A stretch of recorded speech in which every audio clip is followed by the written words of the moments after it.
All right, we're getting started here in a minute. If you're in our community, I'll try not to keep you guys long. Hello, hello, hello. Welcome, Nova. Welcome, welcome, welcome. Welcome, TikTok family, and welcome, YouTube family. How's everyone doing out there?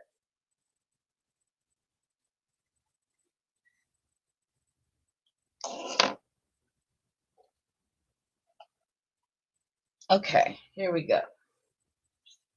We have some interesting topic we're going to talk about today is Memphis Hoodoo. You got the guys got that book the other day, and I said I would come here and talk about it because it's a very interesting and important topic to discuss.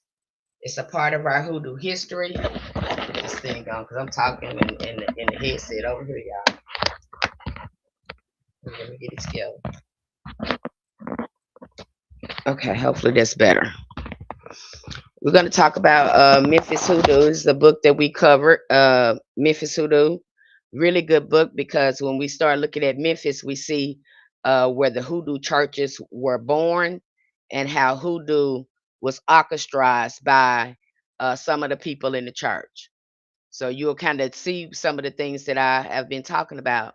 So before I dive in here, if you guys are following me on TikTok and YouTube, you know how I've been telling you to be careful about well, before I start in there, we are de-alienating and removing tethers, all these little tethers around us that's been obstructing uh, or distracting us from what the ancestors wanted for us. And so we have decided collectively as individuals to tether ourselves from these other people. Okay, now we're coming to the realization that we are not African. I've been telling people this from the beginning. I've been saying that the Mississippi Arkansas River is the Nile. If you look at the land, listen to your ancestors. Don't listen to these people. And sometime in these books, I want to bring that up too. You'll see them keep repeating that this came from Africa. No, no, no, no, no. I even say that when I look at voodoo and the Orishas, this was already here in the Americas. It was already in Americas. I know what they're telling you. Okay. I know exactly what they're telling you. But if you listen to the ancestors and stop listening to people, you'll run into the truth. Okay. And so we see some of these attitudes too within the ATRs where they think they know more than Black Americans. We've seen a lot of Black Americans get scammed by a lot of this. Okay. We've seen a lot of Black Americans get scammed in some of their ATRs because of these attitudes, because they are present in the ATRs. That's why I'm saying this. Okay. Those of you that are having problems or issues in your houses or you have been scammed by it, it's because of some of these people have these types of mindsets. So be careful out there if you're going into an African traditional religion. This is why I am so passionate about hoodoo. Hello, Lisa Machado. That's why I'm so passionate about hoodoo and bring it in a way where it's ours, it's our inheritance. Okay, it's something that are passed on to us and it connects us back to the land. And if you're truly doing ancestral work and you're connected with ancestors, you look at that land, you don't listen to people. Listen to the land because people will lie. Remember, they have ulterior motives. This world is all about deception and manipulation, and you begin to understand that once you follow the ancestors and listen to your most beloved, elevated ancestors, and not these people.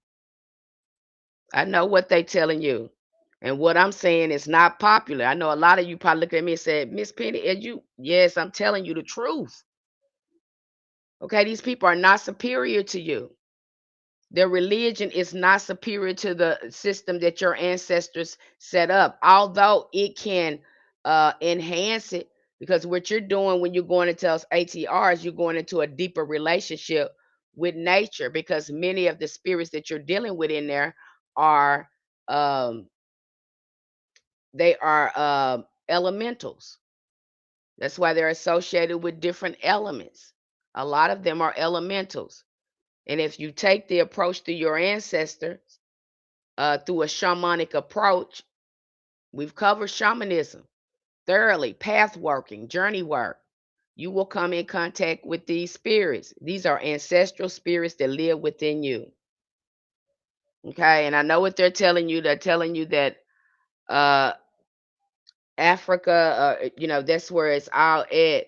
But you got a lot of ancestral DNA in you, even those nations, because of some of them come from us. I know this ain't popular, and you're going to see this in these. I have to tell you this because I have to decolonize a lot of these stuff that we have been programmed with. So I have to tell you this, okay? And this is why I come up here and give you more clarity. And while we go through our materials, I will show you where it's a lot of omitting that's going on in some of this. Is it being done on purpose? No, because they have told us and they practice it over and over again. Africa, Africa, Africa. Like ain't nothing in ancient America.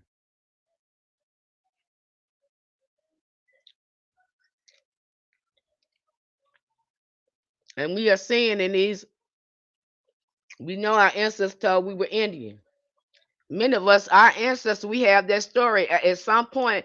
And I have to say, there was something going on because at a certain age, when I was 9 or 10, this was told to me. When we become a certain age, they tell us this stuff, or we hear them talking about it. So everybody can't be telling the same lie, and we don't know each other. Okay? Don't dismiss this. Your ancestors on the land where you are is the most important and strongest ancestors and allies that you have. I don't recommend jumping or going somewhere else to be initiated and don't have a solid foundation with your own ancestral spiritual practice. And what is your ancestral spiritual practice? It is hoodoo, perfectly designed for you. Okay, it is not a religion, it is a practice, and it's closed. Okay, the only requirement is you be of diaspora. That's it. I have to put this in your mind, and tell you this and make you aware of this because of things are beginning to reveal themselves and the ancestors are coming forth. A lot of truth gonna get told here as we move on here. As the new generation, a lot of them are returned ancestors. They already know what's going on.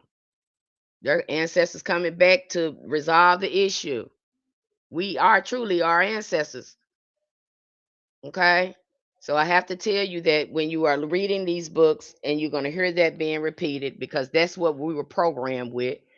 Yet our ancestors are telling us, if you guys listen to your ancestors, that we are from this land. Whether Africans that came over and migrated over with us, yeah, but they were absorbed into us because this is that America is our land. We can't be absorbed into them if they're on our land. That don't even make sense. Okay. And it was fewer of them coming over than others. So I have to tell you because this is part of ancestral history. Yes, it has everything to do with spiritual practice because it's ancestral. So I have to bring this up. Okay, did I lose anyone on here before I dive into that? Because you're going to see that recurring practice in there, but they are starting to discover, and just like the old Meg said, they were already people from the Americas were already going over there to Africa. Africa is it's a very young age compared to America. You're gonna find this out later.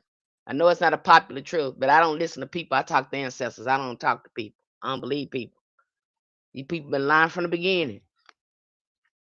Okay, so listen to the ancestors, even when you're going into some of this material.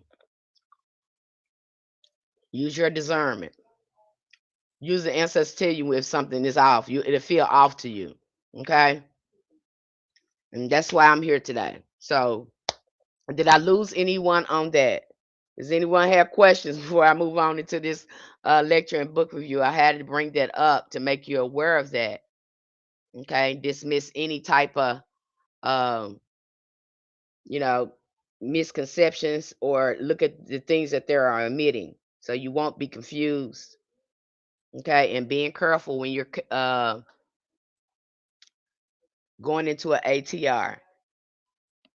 Okay, so let me go into Memphis Hoodoo. This is a very, very interesting. I love this because you begin to see the spiritualist churches being born in America, and you start to see, if you guys have read the book, yes, the man Tony Cali, I think his name Tony Cale, Paleface man wrote this book, you know, and they're just documenting what they see, but again, too, they'll repeat stuff that's not true.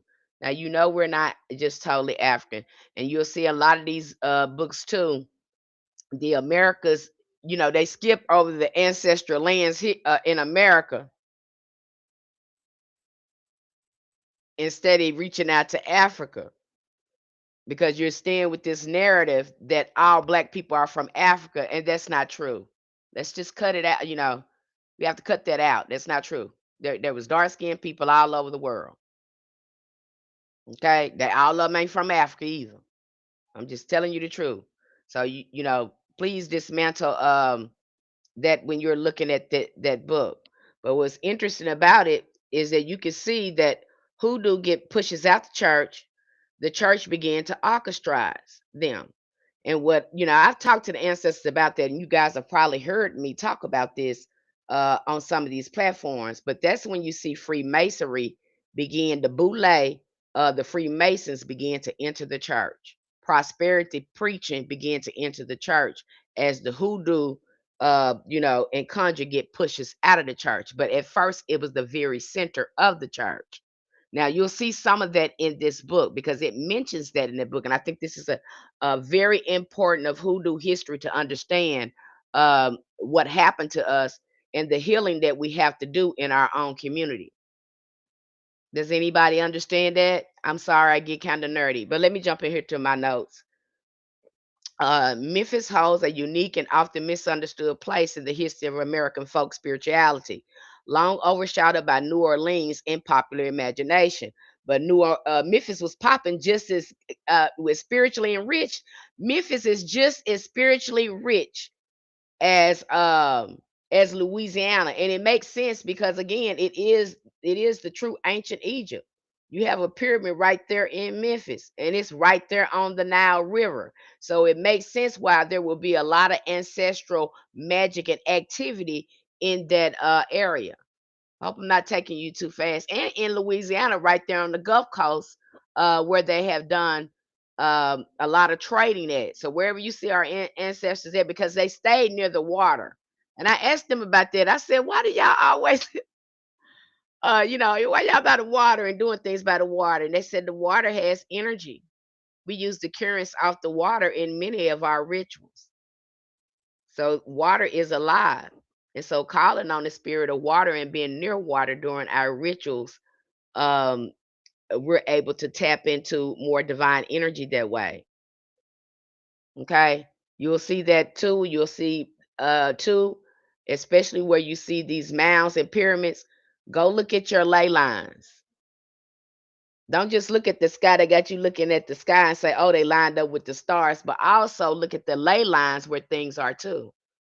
Because there are vortexes and energy centers that run under us. Again, that's ley lines. Okay. And from what the ancestors tell me, the water kind of gives power to the ley lines that's under that the land is on. That's how it was explained to me. Okay. I hope I haven't lost you. Okay, so it makes sense that Memphis would be just as spiritually and just full of spirituality and ancestral magic. Memphis was just spiritually rich, just as layered, and in many ways just as feared. Over time, the city gained international reputation for its growing culture of conjurers, root workers, spiritual doctors, newspapers from around the globe printed stories about supernatural specialists operating in Memphis. And down through there, you see, down in the Delta, all through there is Aunt Caroline Dye. You'll find her in between Arkansas and Memphis. You'll see her there. Okay. And transforming the city into a symbol of mystery, power, and unseen forces. To many observers, Memphis appeared charged with something beyond the ordinary, a place where spirit and matter seemed to meet more easily than elsewhere. Like I tell you, there's a lot of ancestral magic in Memphis because it's right there on that Nile River. That's ancestral. Okay. And every time you're near that water, you're close to your ancestors. That all that right there. Then you have the Trail of Tears. We have ancestors that passed on uh to going on that walk. All right. So you tap into a lot of power when you go to these places. I've told you that. If you got mounds or any type of pre-Columbian artifacts in your area, go visit those areas and start leaving offerings for your ancestors. Them going to be your best allies. I can say when I started doing it, it opened up my and going out in nature and talking to those ancestors at those places, it opened up my ancestral communication when I start connecting with the land and start looking at the land. It speaks to you if you let it. Okay. Hoodoo in Memphis did not arise from a single source or a tradition. While some scholars have attempted to trace its origin solely to Africa, many of the people who practice hoodoo did not identify themselves as African, nor did they claim Africa as the point of origin. This distinction is critical and often overlooked. Black Americans were not monolithic group with one ancestral story, who was born from the coming together and the crossing of cultures. African descended people, indigenous nations, European influences forming a distinctly American spiritual system rooted in survival. So you'll see that in New Orleans, whether they get absorbed.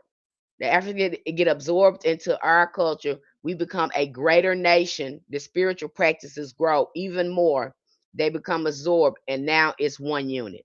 That's what happens when you come into somebody, because remember our ancestors were the first ones there, and this gets skipped too. uh you know I think hoodoo, it gets focused on the African and Christianity side, but it's a kind of hijacking that's going on there. We can't do that because we're using roots, plants, and herbs on American land. So how you gonna bypass that? You cannot bypass that. You cannot. You're gonna mess yourself up doing that. Okay, because your ancestors, they cultivated the American land. They had a relationship that was using the plants, herbs, and all that on that land. Even High John the Conqueror is from Mexico. We just covered that. It's from North America. It is now an ancestor. I'm saying this because it's important. And a lot of this, we are missing honoring our own ancestors before we jump off into something else and go somewhere else, because many of these places or initiations require you to go on their land with their ancestors. I don't know how that spiritual system looks. I don't know how that mystery system looks, the intel, because they won't tell you that. I have my own opinions and thoughts,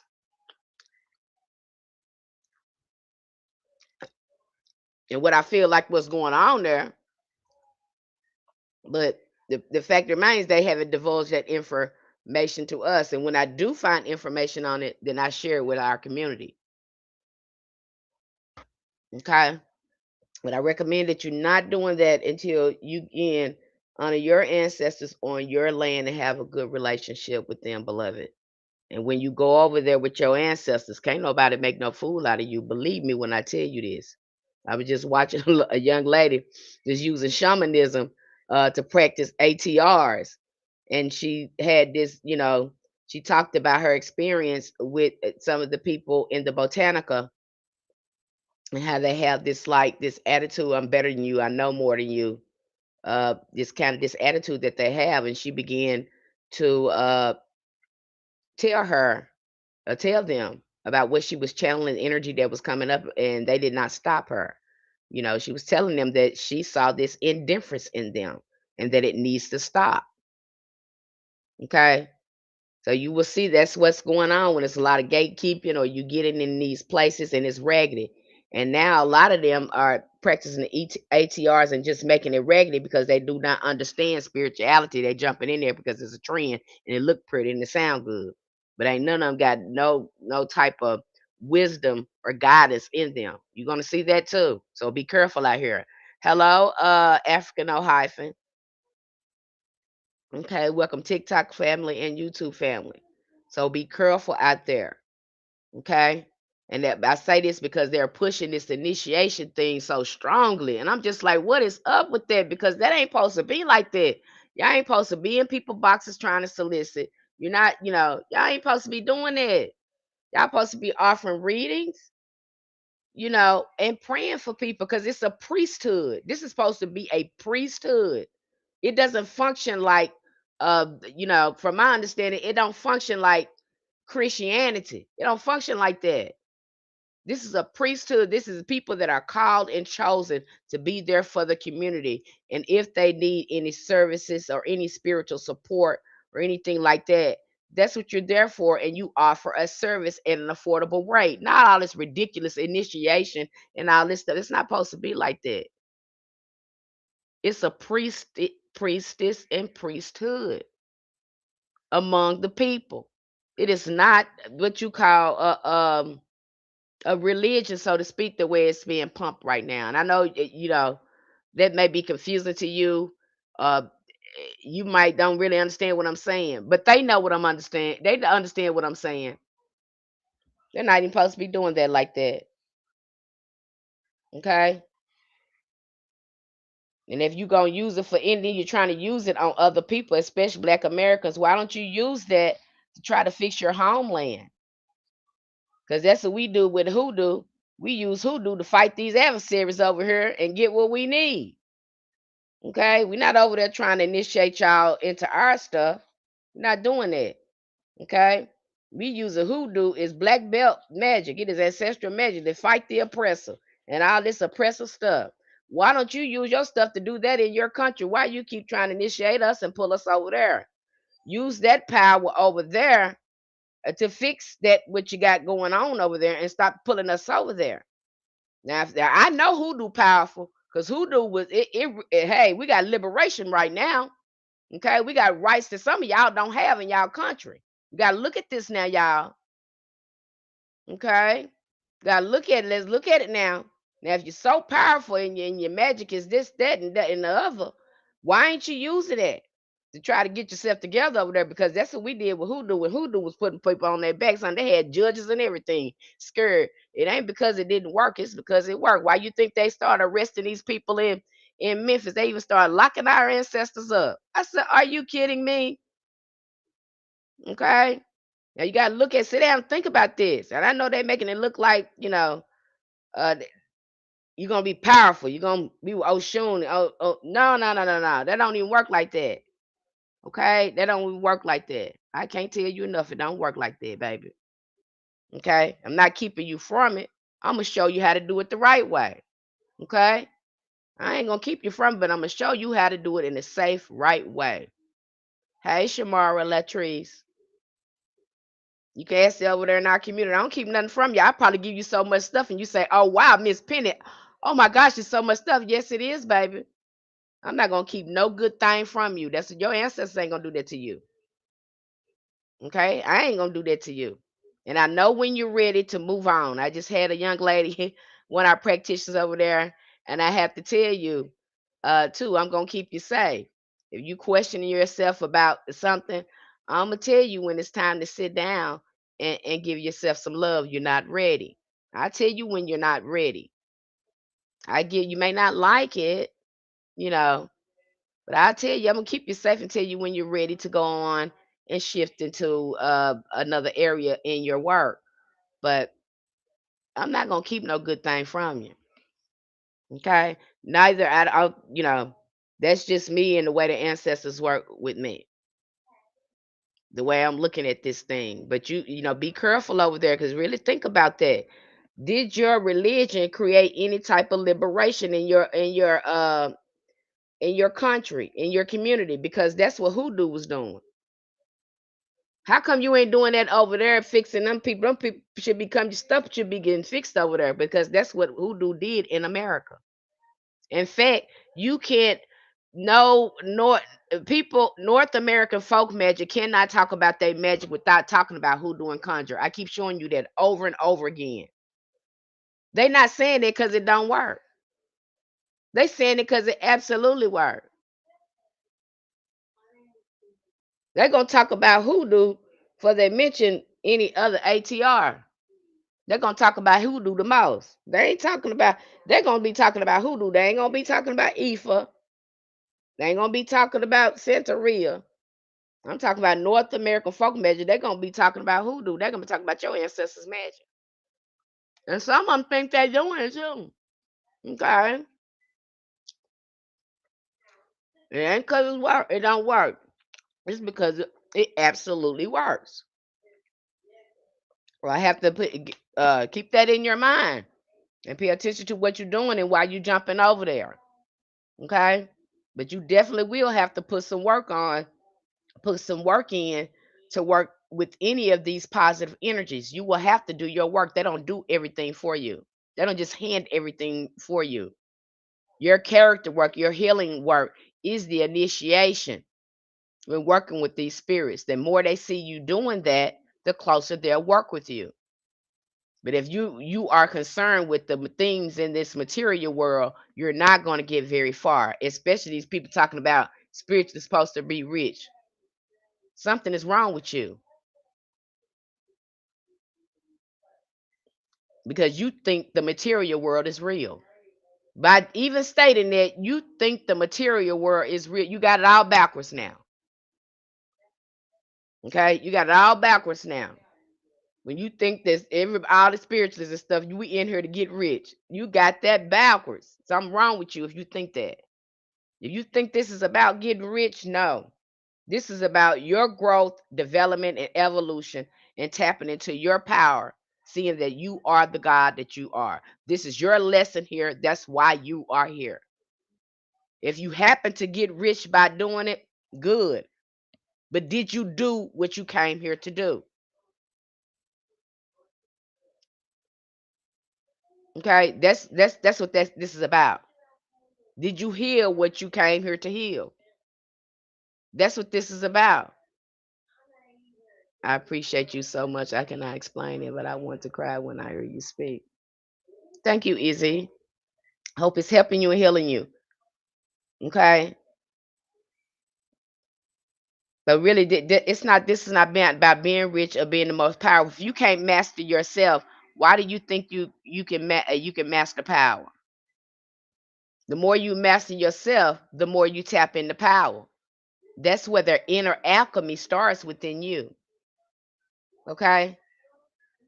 If that inside is raggedy, that's what you're gonna get. Some outside raggedy. All right. If you in it for the money, good luck. Because I don't even want to see the spirits that you're working with. Hello, Raquel. Okay.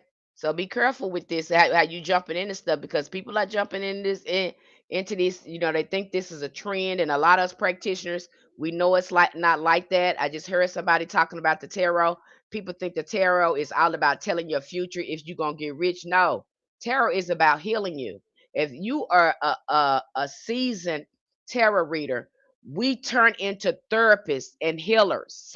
You come into psychological and spiritual healers. The tarot gonna start have you healing people. The tarot is about revealing the deepest, darkest parts of yourself that you don't want to see. People come into me thinking of me, hey, my boyfriend and all this kind of stuff. No, you need self-love. That's your problem. You trying to keep up with this man, but you ain't sat down long enough to see why you have these abandonment issues, and why you think you're gonna find love. in somebody else you don't even have for yourself. So this is what's be going on with these people, but y'all like superficial stuff. And then you get caught up in that superficial stuff because you want to bypass the real work. And so for some of us seasoned practitioners that's been doing tarot for a long time, we're able to look at the deeper issues that's going on. And some of you guys don't want that. Okay? But that's what the tarot is for. It's more than fortune telling and what's going to happen tomorrow and all that. No, it's going to be telling you what's going on with you in the deepest unconscious, subconscious parts of your mind and spirit. Okay? That's usually what the tarot going to do. And once you get yourself together and heal, things get in alignment and you see your life improve when you follow the guidance. Okay? So, that's not what the tarot for. I know what you're seeing now. You got these people standing on here 3, 4, 5 hours with these tarot readers. And tarot readers, they don't do that to themselves. They won't do their energy like that. Okay?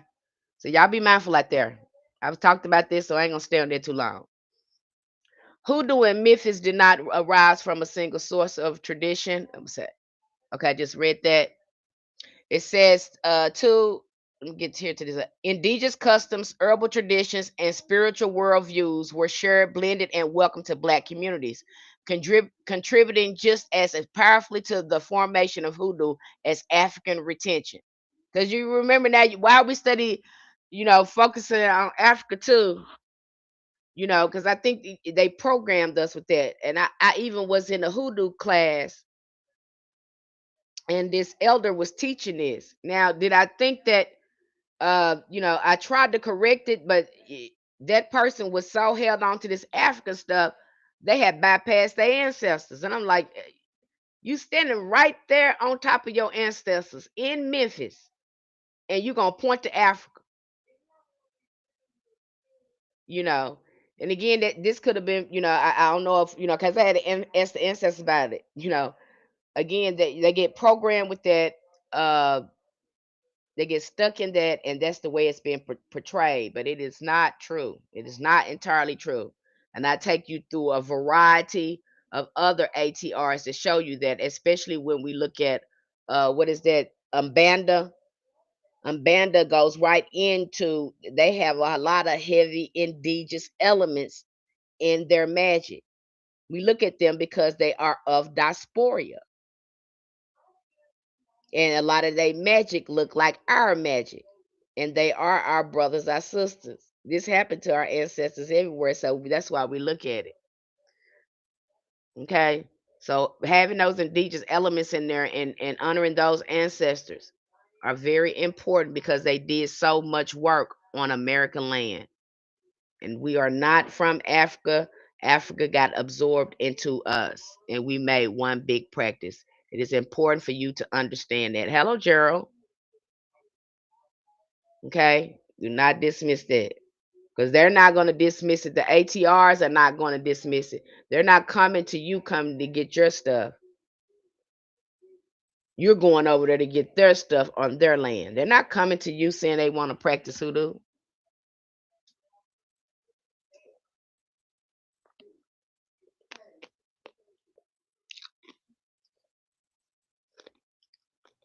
And your initiation process is totally different when you go into the ATRs when you go through hoodoo. I'm just telling you the truth. The ancestors have you doing, you'll be doing the same thing that they're doing over there and not even realize it. I just talked about what was that book? Working Mojo. She was talking about how hoodoo practitioner was doing the same thing they do in Ifa, but he was doing it with scriptures.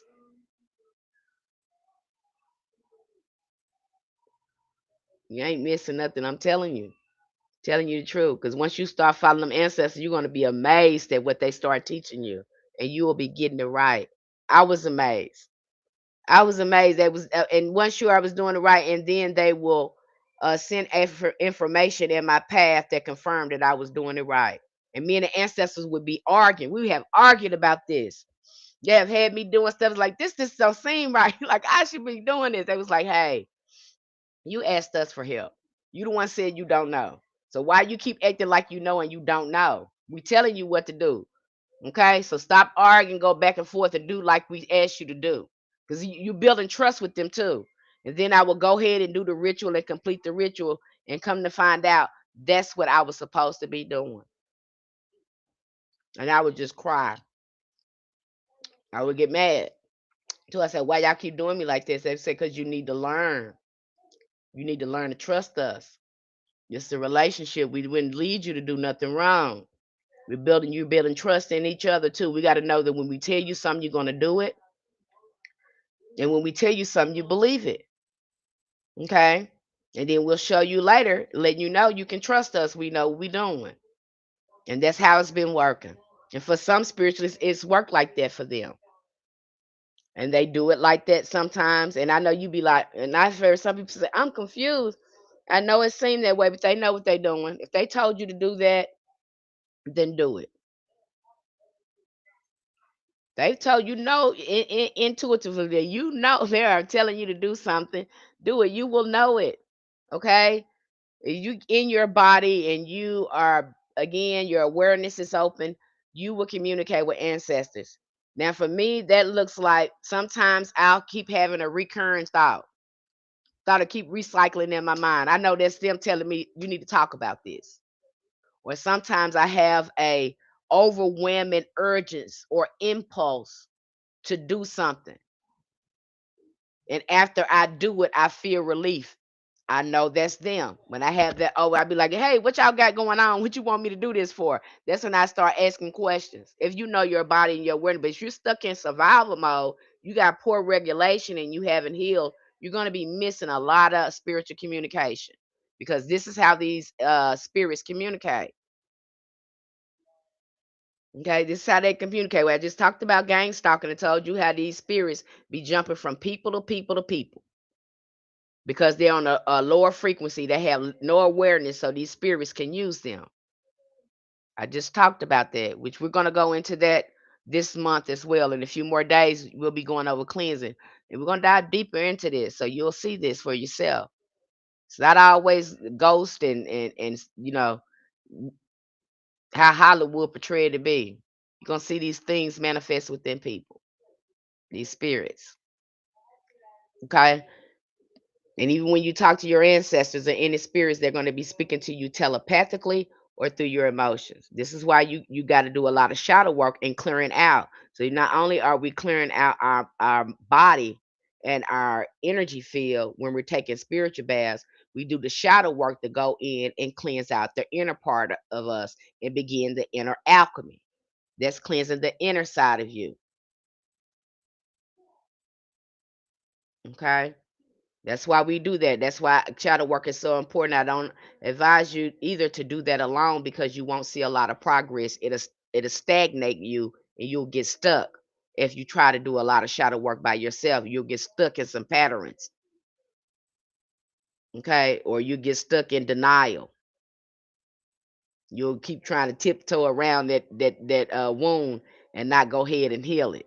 And that's why doing it together with people and listening to other people, doing it in a group or doing it with a therapist, a life coach. I don't know how you're gonna do it. A very good friend that has no judgment, another judgment, a person to help you shift your consciousness so you can start bringing in the energy and medicine that you need. Because most of it, when you're getting stuck like that, is because you haven't shifted something in your thinking.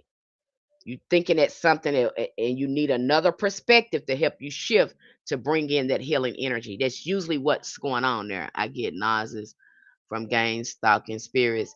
That's how I know when someone isn't protecting themselves. That gang stalking spirit, I'll talk about that a little later after I finish this. But I'll get on that in a minute. I have heard that first that we must contact Papa Legba because he is the only way to deliver a message. Ancestor, Miss Penny, what do you do for 2026? What I found with that's an interesting thing that Raquel brought up. What I found with many of the practitioners there, and they didn't know what was going on, what was happening, but I knew what was going on when they told me this. They would begin to tell me that they did a ritual outside their first ritual to their ancestors outside, and a dog showed up, or a person showed up, or a child showed up, or somebody showed up that knew something about spirituality. And I had that happen to like 2 or 3 practitioners. I was laughing. They was telling me that. I said, that sounds like Elect Buff. He tends to show up. The crossroads spirit is going to show up on you. That's why I said the ancestors know what they're doing. They'll line that up with that cross where these deities will start pulling up on you. You probably don't know the full ritual, but they do. And they would set it up to where you are still honoring the practice without even knowing. That's why I said trust them. These crossroads spirits start pulling, and what they do, the ancestors know they have to be honored. So many of them will show up at that ritual. You'll have a dog that show up. You might have a person that show up. Look at how they dress too, because if they got it like red or black, burgundy or something like that on, then you know that's a crossroads spirit. Because they're gonna show up out the blue and be really asking you questions and try to be in your business. This is how it showed up for me like that, and I didn't know what the hell I was witnessing. Okay. And I was like, this got to be a thing. And then when I seen it happen with other practitioners in our community, I was like, wait a minute. Are y'all just doing it? It's like, yeah, we just automatically do that because we know y'all don't know. Y'all don't worry about that though. We know what we doing. As long as you're following us, they're gonna set that up for you. So don't worry about that. You're gonna automatically start coming in with these railroad spirits, Ogun spirits, crossroads spirits. It's going to automatically happen because that comes with our ancestral practice. A lot of our stuff is ancestral, and Papa Leg Bud is ancestral. Okay, all these spirits are ancestral, so this is in your DNA. You're waking this stuff up. The ancestors know what they're doing. And then that has happened to 2 or 3 practitioners over there, and they are just baffled when it happens. They was like, well, and it was just so peculiar. You'll know because it be too peculiar. You be like, what the hell is going on? Why? How they know what I'm doing? Why are they asking these questions? And I'm in the middle of this. I don't even know this person, and then they'll share something with you, or it would be a dog over there, or a person. It'll just be peculiar. You'll know something is going on spiritual, but you really can't put your finger on. You'll know. I've had too many people come to me with that, and it is my thing. Like they said, we're gonna show up. You don't have to worry. You're gonna run into that already, because it's ancestral. If you being consistent, you sincere, you're gonna get results, and it's gonna really knock your socks off. I got too many people in my boxes and telling me about this stuff when they follow, when they just listen to the guidance of their ancestors. That's actually so cool. How do you feel about necromancy? I love necromancy. That's what ancestral veneration is. It is necromancy. Through money on the altar. What spirit are you using? That's what I got to say.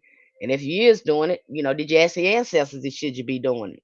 I don't recommend doing nothing about that bypassing the ancestors, because they're gonna make your work flow a lot better. So, sometimes we can hang ourselves up, and that's not the magic that our ancestors want for us.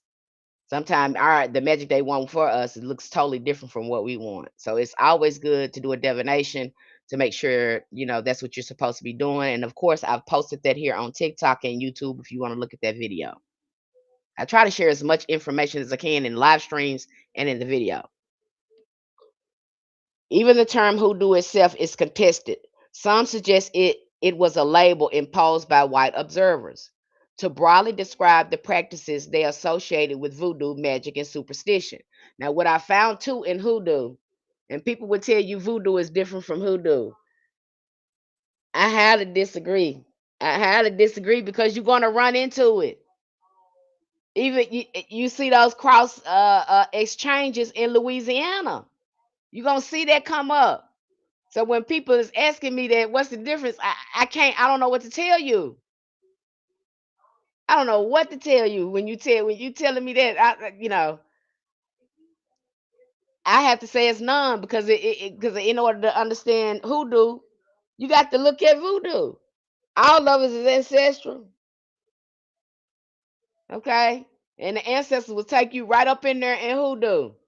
They would take you right up in voodoo. In hoodoo. Now I don't know what to say about that. And I know these people in these religions get mad and stuff, but I have no control. You know, if my ancestors gonna take me there, what you want me to do? I don't know what you want me to do. And you know, hey Melanie 67, what you want me to do? You know, you want me to not follow them and not follow their guidance, and I be doing it right and getting results. So what you want me to do? I think y'all need to change that. I think you need to change that because we are having experiences over here with these spirits, and these spirits are initiating us without y'all. That's what's happening here. You are being initiated through these spirits. That's what happens when you follow the ancestors. That's what's happening. The initiation starts when these spirits start rolling up on you. It don't happen through no people. I'm telling you right now. It's people over there that went over there and they ain't getting they ain't getting no spiritual activity whatsoever. And they trying everything in their power to try to get some spiritual activity going on. They not. These spirits. And you get more results when you go through your ancestors than trying to, you know, go past them. I'm telling you the truth.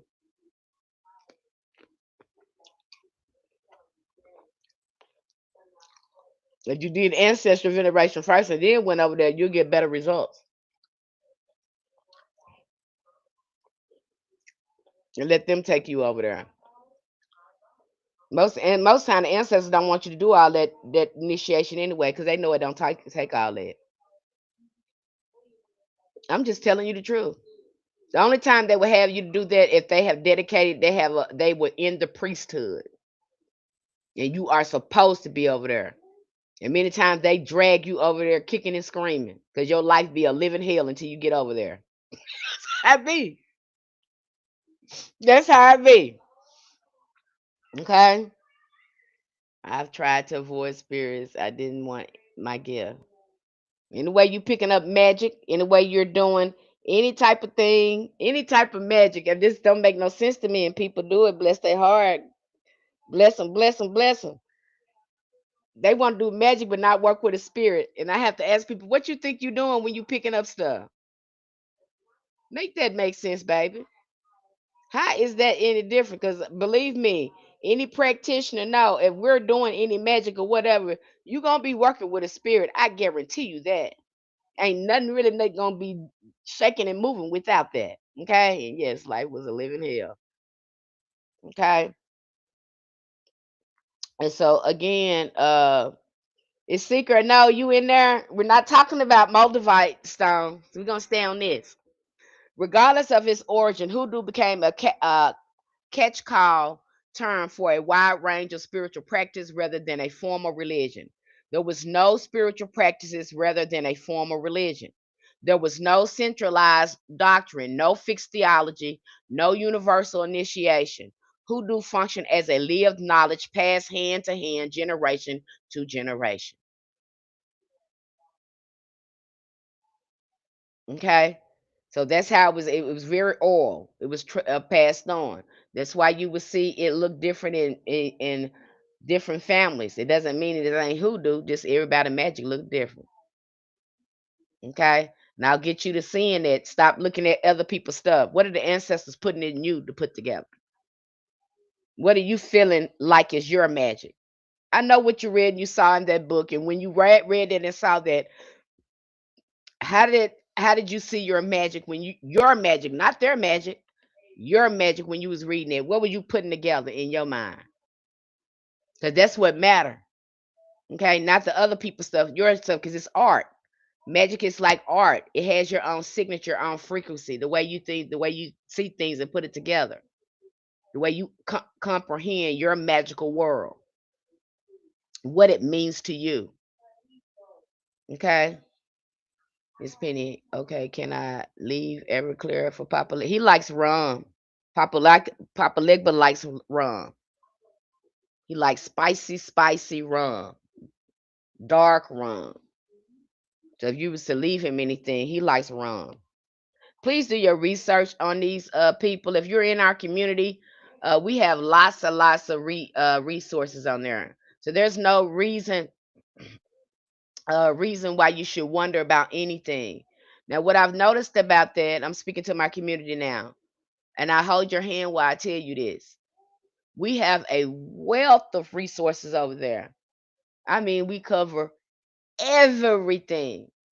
And the only reason if you don't know something is because you're not going through the material or reading the lectures. And so too, when I see you come to me and you're asking me something that we've already covered, you know, that lets me know too, that you're not ready to do that certain thing. You're not ready to work with that certain deity. You're not ready to do that just yet. Okay? Because if you were ready to do that, you wouldn't be asking me questions. You would already know because the materials is there.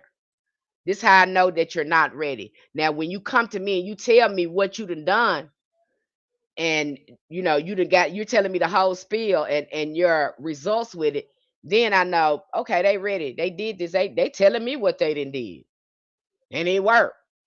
That's when I know you're ready. But if you're asking me and you're not sure, and I'm not saying it to be mean, it's okay.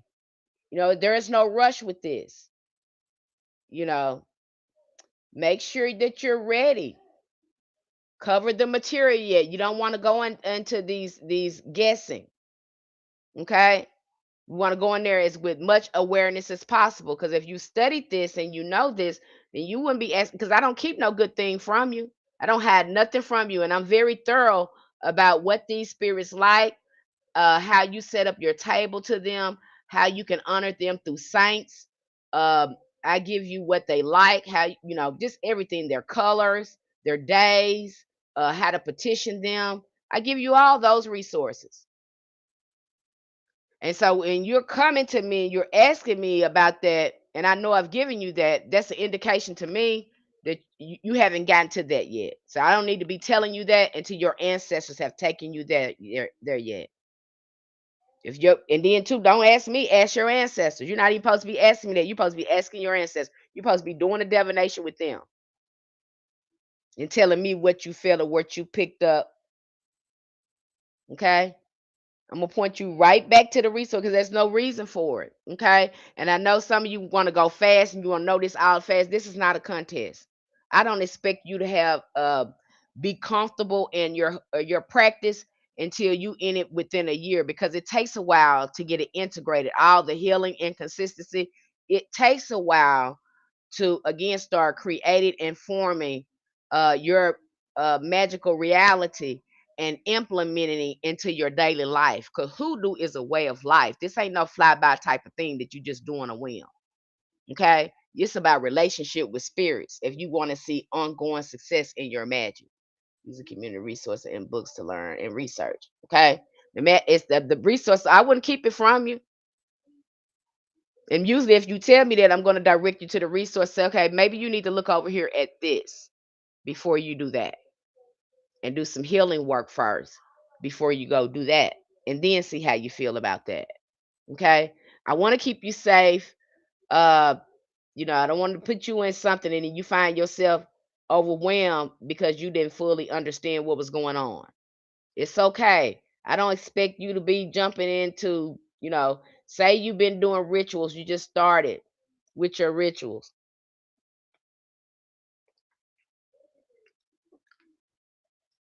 I expect you to, have that under your belt with the at least with 6 months or a year before you jump into conjure, and having success with that before you jump into conjure. Because when you jump into conjure, you dealing with spirits now, and these spirits ain't gonna have no compassion and be passive about raggedy stuff the way your ancestors and some of these saints and angels gonna be. And some of these spirits, which we just went through that, if we ain't going through it, some of these spirits, you have to make pacts with them to work with them. Oh, you saying you the big dog, you ready to conjure. But some of these spirits, you have to go into a contract with them and pay them. And you bet not be late. And you bet not renege on what y'all agreed upon. Is you ready for that? That's what I say, is you ready for that? Now this you kind of get a lot into sorcery when you get over there with that too. Okay? Now you saying you ready for conjure, these are for the big dogs. And then too, some of the presence of them can feel very intimidating. Some of it don't feel like, like love and all that. Some of it can feel intimidating. And if you're not used to, you're not you can't hold your own, um you're not really aware of your own emotions and your mind, it can impact you. And this is when people go into such of what they call a psychosis. So make sure that is what you want to do.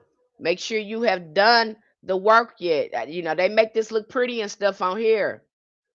And nobody's going into details, but the minute these spirits, if you're jumping, they're going to impact your mind and emotions. That's how they communicate with you. That's why you see people go into a psychosis when they have not done the work.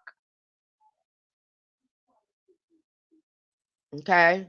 Now, if you think you the big dog and you perfected your ritual, you got a good relationship with your ancestors, and you work with saints and archangels good, and you feel like you ready to work with these spirits like that, then jump over there, have at it.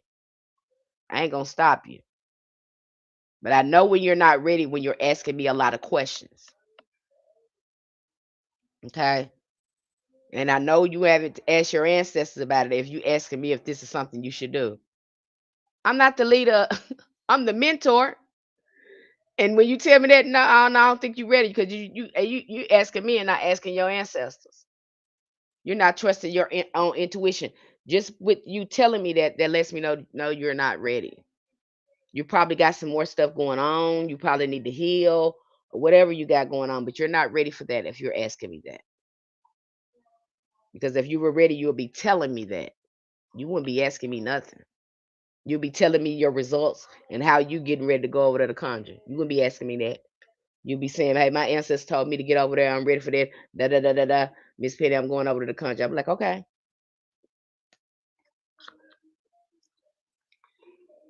But when I know you're unsure, I know you're not ready. And I'm not saying it to be mean. I'm saying to take your time because this ain't no race and ain't nobody better than you. Because they can do conjure. You can do work with ancestors and saints and angels for the rest of your life and never conjure. Conjure is not for everybody. I'm telling you right now. There's some people that go straight to conjure and they conjure up some stuff and they life be raggedy. I've just been over that. You see them in the music industry working with these spirits and stuff and be raggedy. Okay? Making these deals with these spirits, making these pacts with spirits and stuff. And spirits are highly attracted to music. You can conjure them even fast with music. You'll see that if you are using music in your rituals, you'll see how fast you can conjure up them spirits, especially the saints and the archangels and them ancestors. You can conjure them up quick. And so you see a lot of musicians that use conjure. And they ain't did no shadow work. They ain't did no healing work. They went straight to conjure and making pacts with these spirits. And now they in a pickle. Okay? I'm telling you what I know now. You seeing it for yourself. You already see how they do these concerts, looking weird, and you feel like you at some type of dark ceremony and stuff. Some of these people got hurt at these concerts. Don't nobody know why they got hurt. They don't even know what the hell is going on there. What was happening there? Okay, I'm not making this stuff up. And so you think spirits are supposed to be looking like uh and sometimes they will make it depends on the energy of the entity. Sometimes they will manifest supernaturally, but that takes a lot of energy for them, and they're not going to use that type of energy if it's not they're not going to get that energy back in some type of way. They want to feed off your negative emotions and negative thoughts. That is how they feed and your negative behaviors. They want to consume energy, not use it. So what better way is to get around a big population and start generating this frequency music, low frequency music, to open the door so they can feed off people. Hell, I don't even like to listen to some of the rap now. I got to go back to 70s music. 'Cause some of that stuff, I be like, this stuff, I got to go listen to KRS-One or something like that. Something gonna put something positive in my mind because a lot of that stuff they be putting in you is opening the door for for minor spiritual possession. Because that's what's be going on. That's how some of these spirits that's how these spirits operate. Okay. So let's go on there. Other note a possible linguistic connection to the word juju, used to describe magical belief system. Regardless of its origin, hoodoo became a catch-call for a wide range of spiritual practice rather than a formal religion. There was no centralized doctrine, no fixed theology, no universal initiation. Hoodoo functioned as a lived knowledge passed on hand to hand in generation. Memphis practitioners of hoodoo, rootwork, and conjure were believed to possess supernatural abilities that could be used for healing or for harm. Their work was grounded in two primary modes of magical operation. One was contagious magic. Now you'll see this with people. Most people that live in solitude or they're a solitary practitioner, they have contagious magic. Most elders have that contagious magic. When you get around them, your magic work. When they tell you your magic may not even work, but when you get with that individual, because of their magical, they have create this magical alchemy around themselves. They stay in this reality that is magical. When you come into their presence, into their energy, your magic works. That's how a lot of magic get passed on in hoodoo through familiar because of contagious magic because our ancestors carried that much magic. Does that make sense? That's why you have a lot of them. They stay to themselves, and then they don't want you being around them either.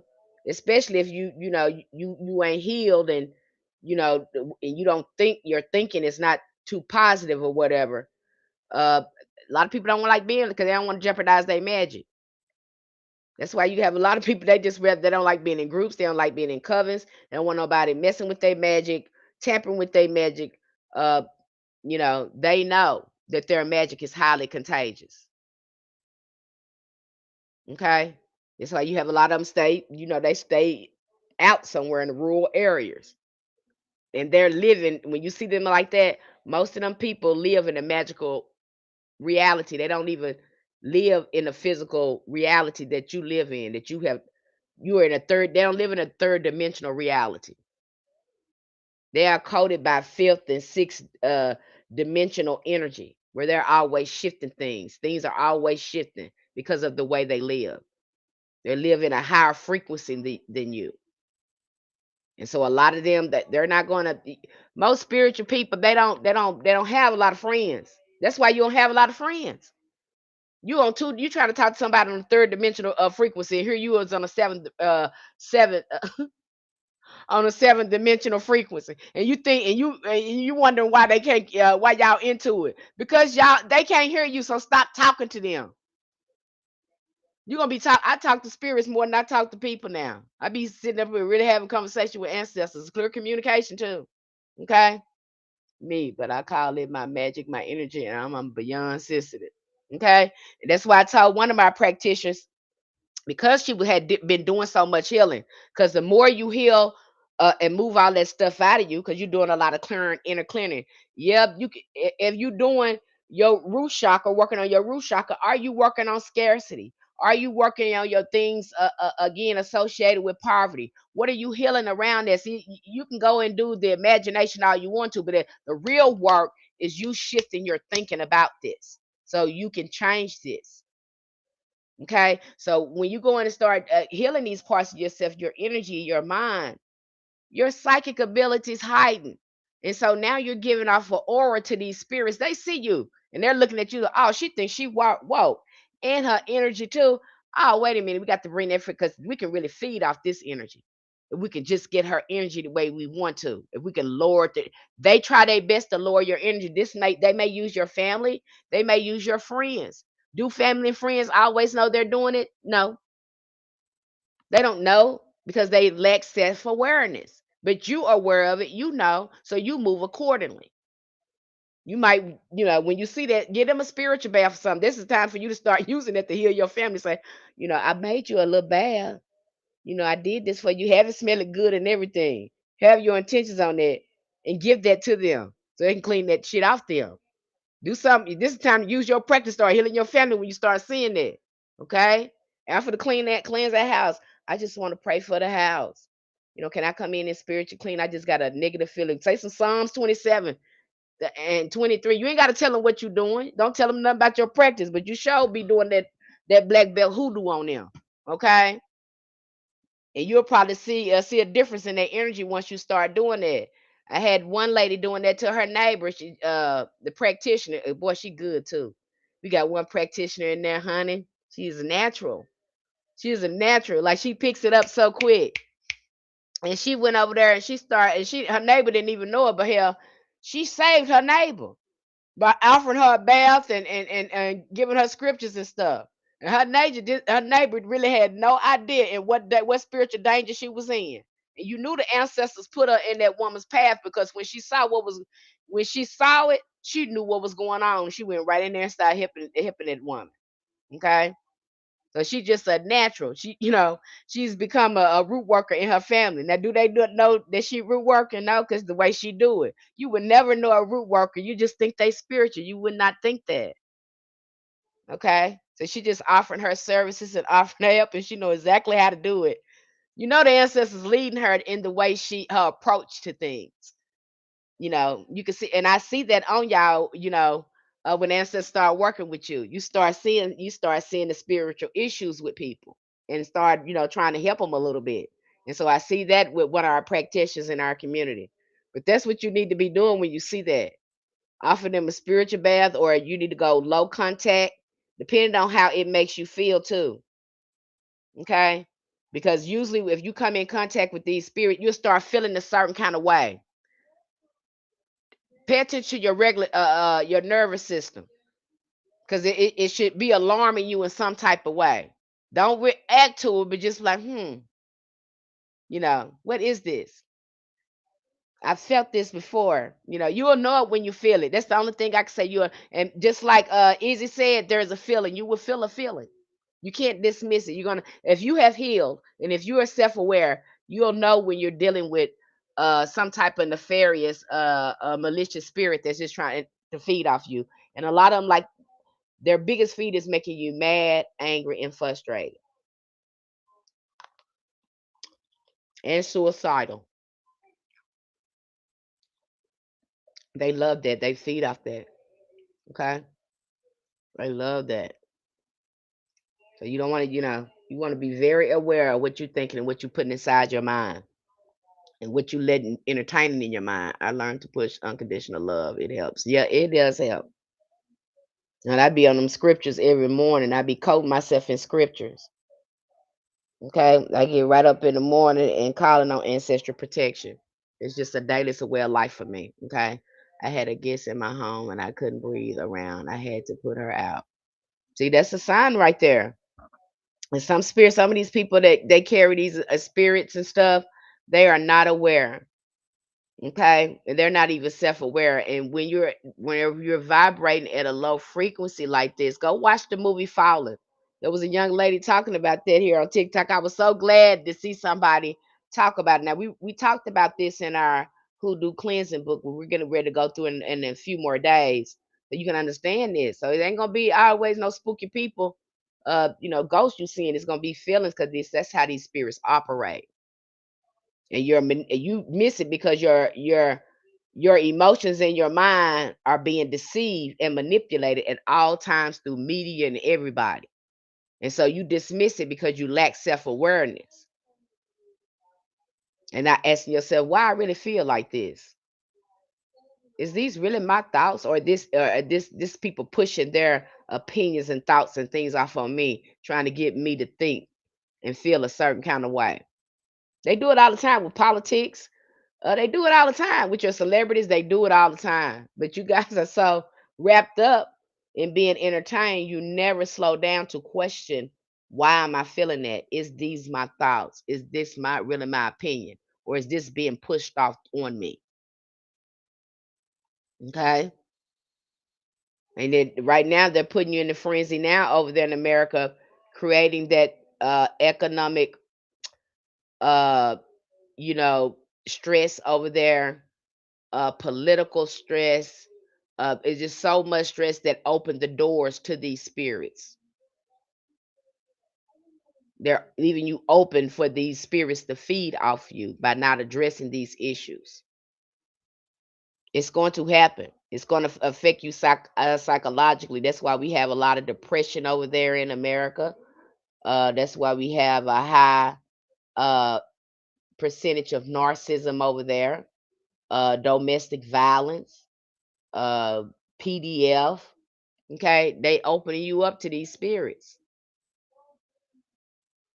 That's what's happening there. I know you don't see it that way, but once you sit down and start looking at things, like I say, the more I'm on this planet, the more alien I feel. I don't even feel like I'm supposed to be from here, because we claim that we are so smart and we know this and this, but the way we do stuff, no, we ain't. We are so stupid and dumb. That's the thing I was saying. So we just stupid and dumb. Ain't nowhere in hell you can be doing stuff this way and thinking that you advanced. Ain't nowhere in hell you think that. Okay, 'cause this is stupid and dumb. If you were higher, vibrating, uh, being, where in the hell you be doing this stuff? You wouldn't be focused on money like this. I get surprised that some of the practitioners be caught up in money like that. Yeah, keep in mind, yeah, it's supposed to be an even exchange, but this is not supposed to be rich. Matter of fact, we're not even supposed to be doing it like this. Okay, I'm not gonna go into that. It's like they don't want to give you a chance to take a breath, think for a second. Yeah, yeah, because a lot of them used to feeding off you, and they know that when your frequency get high like that, too, they know you're gonna be a better feed because of all the refinement you've done in your energy, and you're gonna hit a low. And when you hit that low, usually when you have been working on yourself and somebody take you out of character, you're gonna be very upset at yourself that you're gonna feel like you start over and you let yourself down. They're gonna start putting that on your mind. Okay, you're gonna get more depressed because you know better, but yet somebody made you so mad that you acted out of character, and then you're gonna feel guilty about it. That's what they do. This is what them things do. They'll use your family and your friends to do it. And then when you ask your friend, I like to slow down before I even when I feel that going on, because they use the same kind of word salad. I've noticed that it could be a different person, but they use the same type of wording. That's how you can tell it's the same spirit. They use this type of word salad. What I like to do is slow down when I see them trying to, say things to make me mad, being antagonistic. I like to slow down and ask them, "Why are you doing that?" Ask the person why they doing that. Sometimes it'll kind of shake them out of it a little bit. They can't tell you why. Sometimes it'll shake them out of it a little bit, and they go right back into trying to antagonize you. That's when you just go ahead and remove yourself, because when they're not answering the question why, they're more focused on trying to feed off your anger, get you mad, and to get you to engage in going back and forth with them. Don't do it. Walk away. They hate that. They hate that. They hate that. They hate that. You want to get on their skin? Walk away. Don't even say nothing. And if you do say something, say, "Why are you doing that?" If you can tell me why you doing that, then I give you explanation of whatever they got going on. But first, tell me why this is important to you and why are you doing that. They can't tell you. Okay, they can't tell you. They cannot tell you. Okay, so just walk on away. And it depends on how much access they giving this thing to them. You will have to go low contact with them, or you would have to eliminate them out of your life. They can no longer be in your life because they lack awareness, and they're going to continue to let that thing use them to attack you. Sometimes that happens. Something about a shower in the midst of someone's rage alchemized energy. Okay? So that's why I say be careful, be mindful. Be careful, be mindful. You think these spirits gonna move another kind of way? No. Okay? And that's why a lot of us too, a lot of practitioners, they stay to themselves. They stay to themselves. They know their magic is contagious. They know the kind of spirits and energies that they want around them. They are focusing on these type of energies. Now, the good thing about this is the more you can keep your frequency high and focus on positive things, you are attracting again all these loving spirits around you at all times. You have access to them at all times. Even when that thing is standing right there, they are really powerless unless you engage. These spirits are powerless unless you engage. That's what pisses them out when you walk away, because they couldn't do what they wanted to do to you. So they pissed off. They might even keep on talking about you like a dog and all that kind of stuff, because they pissed off because they cannot feed off you. Okay? Them spirits are walking with you the whole time. And if they are not careful, and sometimes this happens, and they don't get it together and they just got it out for you, your spirits will do something with them. You ain't got to do nothing because of the protection you have around you, and you did engage. Because once you engage, you start giving your power to them. Okay? But if you walk away and them spirits see that, them spirit and them things in there, they're gonna do something with them if they're not careful. I've seen it too many times. Seeing a dark energies daily, I used to get prophetic dreams, but since started to smoke, I don't dream. I dream all the time. I don't know what this about. Okay, what you smoking? But I need to put something in there. Put some blue lotus in there. Some damania.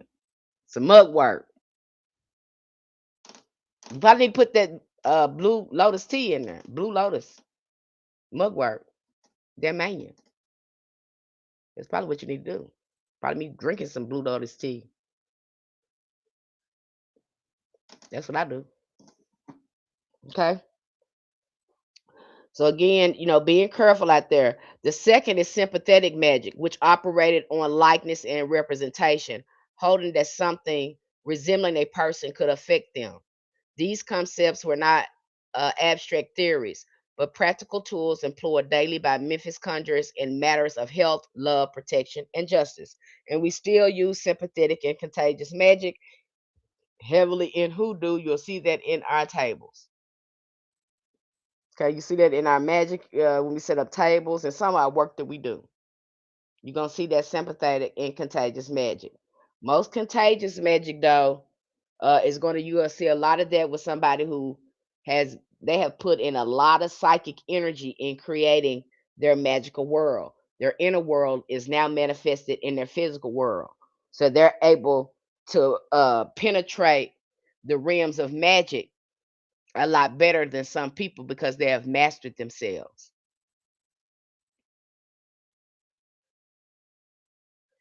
Okay. So you want to, that is an interesting thing for you to look at. So, yes, we have contagious and sympathetic magic in there. But with contagious magic, those of you that are doing your shadow work, that are healing and things like that, you have to be very careful when your psychic abilities open up, because it's going to happen if you're healing and you're doing shadow work. Your psychic abilities, and it's ongoing. Shadow work does not end. It's going to Your psychic abilities are going to just get better and better and better the more you do the ongoing shadow work. And that sometimes you will have to keep your head covered. That's why you'll see some people that, they go through some sort of initiation, or they keep their head covered for a whole year and they wear white for a whole year. They are not to be going in any clubs. They are not to be drinking and things like that, being around a whole bunch of people their first year of initiation. I recommend the same thing. You don't need to be around a whole bunch of people, okay? Because you are going through a sort of initiation period. Keep your head washed and covered. We don't do this for aesthetics. Even when I come here, I put a thing on my head because I don't know who's sending stuff. What spirit is in people sending stuff at my head? And I usually, depending on the color, sometimes I wear white because I want to attract again light spirits to my head, my mind. Depending on what if you can always enchant your head wrap too. You can also put uh sometimes I put a stone in my head wrap. Now it depends on what I got going on, how I'm trying to protect my head. But your head should be covered. Head washing should be covered over. You stay out of a whole bunch of groups and clubs and stuff like that because them spirits can see you. Okay? They can see you vibrating in another frequency. You're gonna be wondering, why everybody mad at me? Where everybody spiritual attacking me? Because your frequency is rising. What did you think was gonna happen? I hope you sitting up doing your regimens and your cleansing because it shouldn't affect you like that. You're gonna have to get to a point where you don't care about what people think because these people don't realize what's even controlling them. Okay? See, I knew it. Why do we not listen to my intuition sometimes? I thought folks was just paranoid. I don't think it was that important. How long you been on here? I've been on here for I don't know, a couple of years, maybe 2 or 3 years. Okay, yeah, the nightclubs are a cesspool for that. Them spirits be jumping from people to people to people to people. I mean, honey, the same. That's how you ever heard men that had the same pickup line, the same man in a different body. Be like, damn, why y'all keep saying the same thing? The same thing. It's the spirit. It is the spirit. It be the spirit in some of these people. And maybe you men, maybe you have dated some women, they say the same thing over and over again. The same thing. You just met that woman, seem like it's the same woman in a different body. It's the spirits.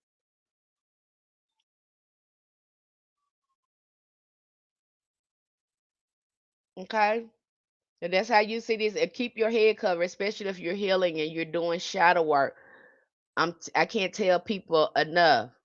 Once you start doing your shadow work and healing and stuff, it's going to clear you out and you're going to be hearing your ancestors.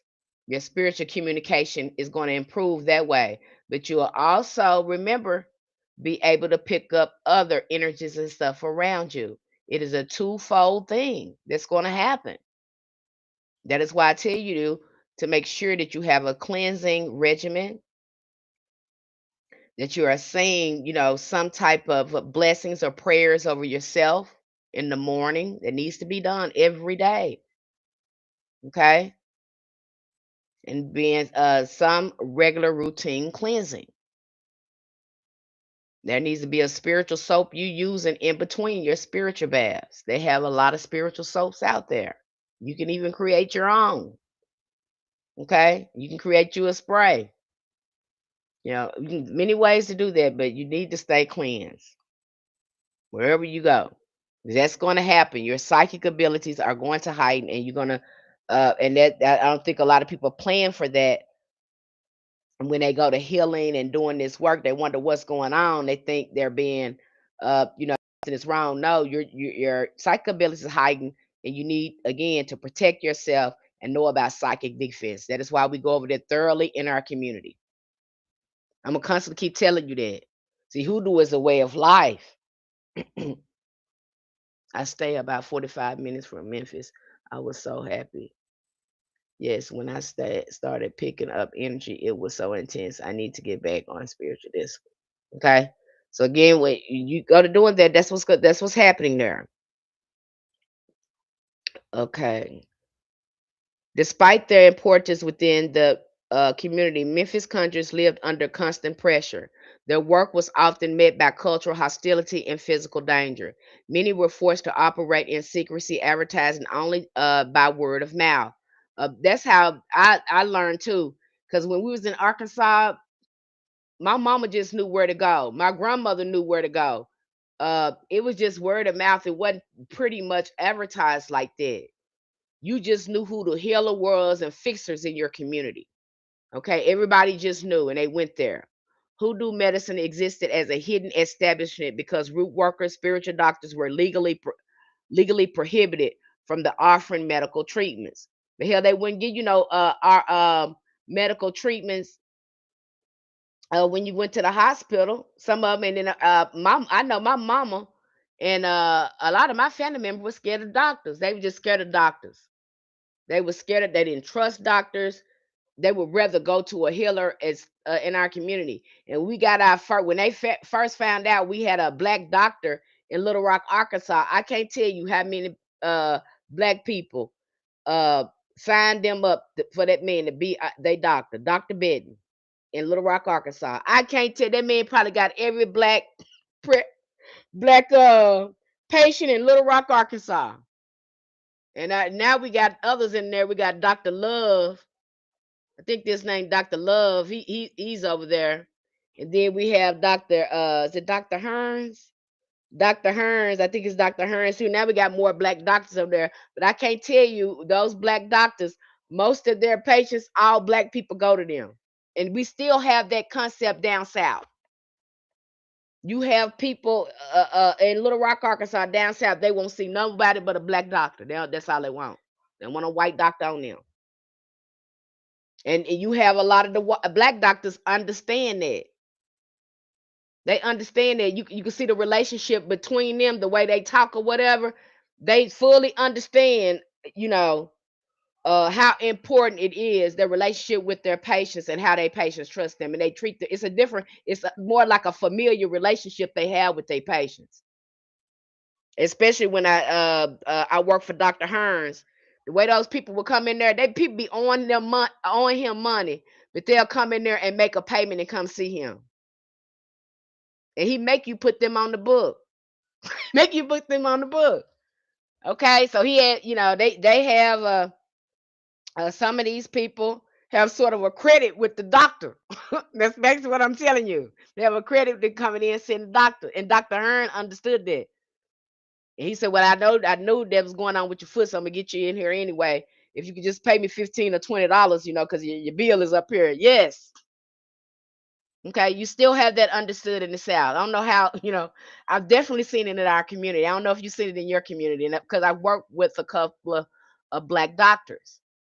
Okay, and majority of the patients that they have coming in there, and we still got that in us. A lot of us, especially the baby boomers and on up, they do not trust. They do not like trust um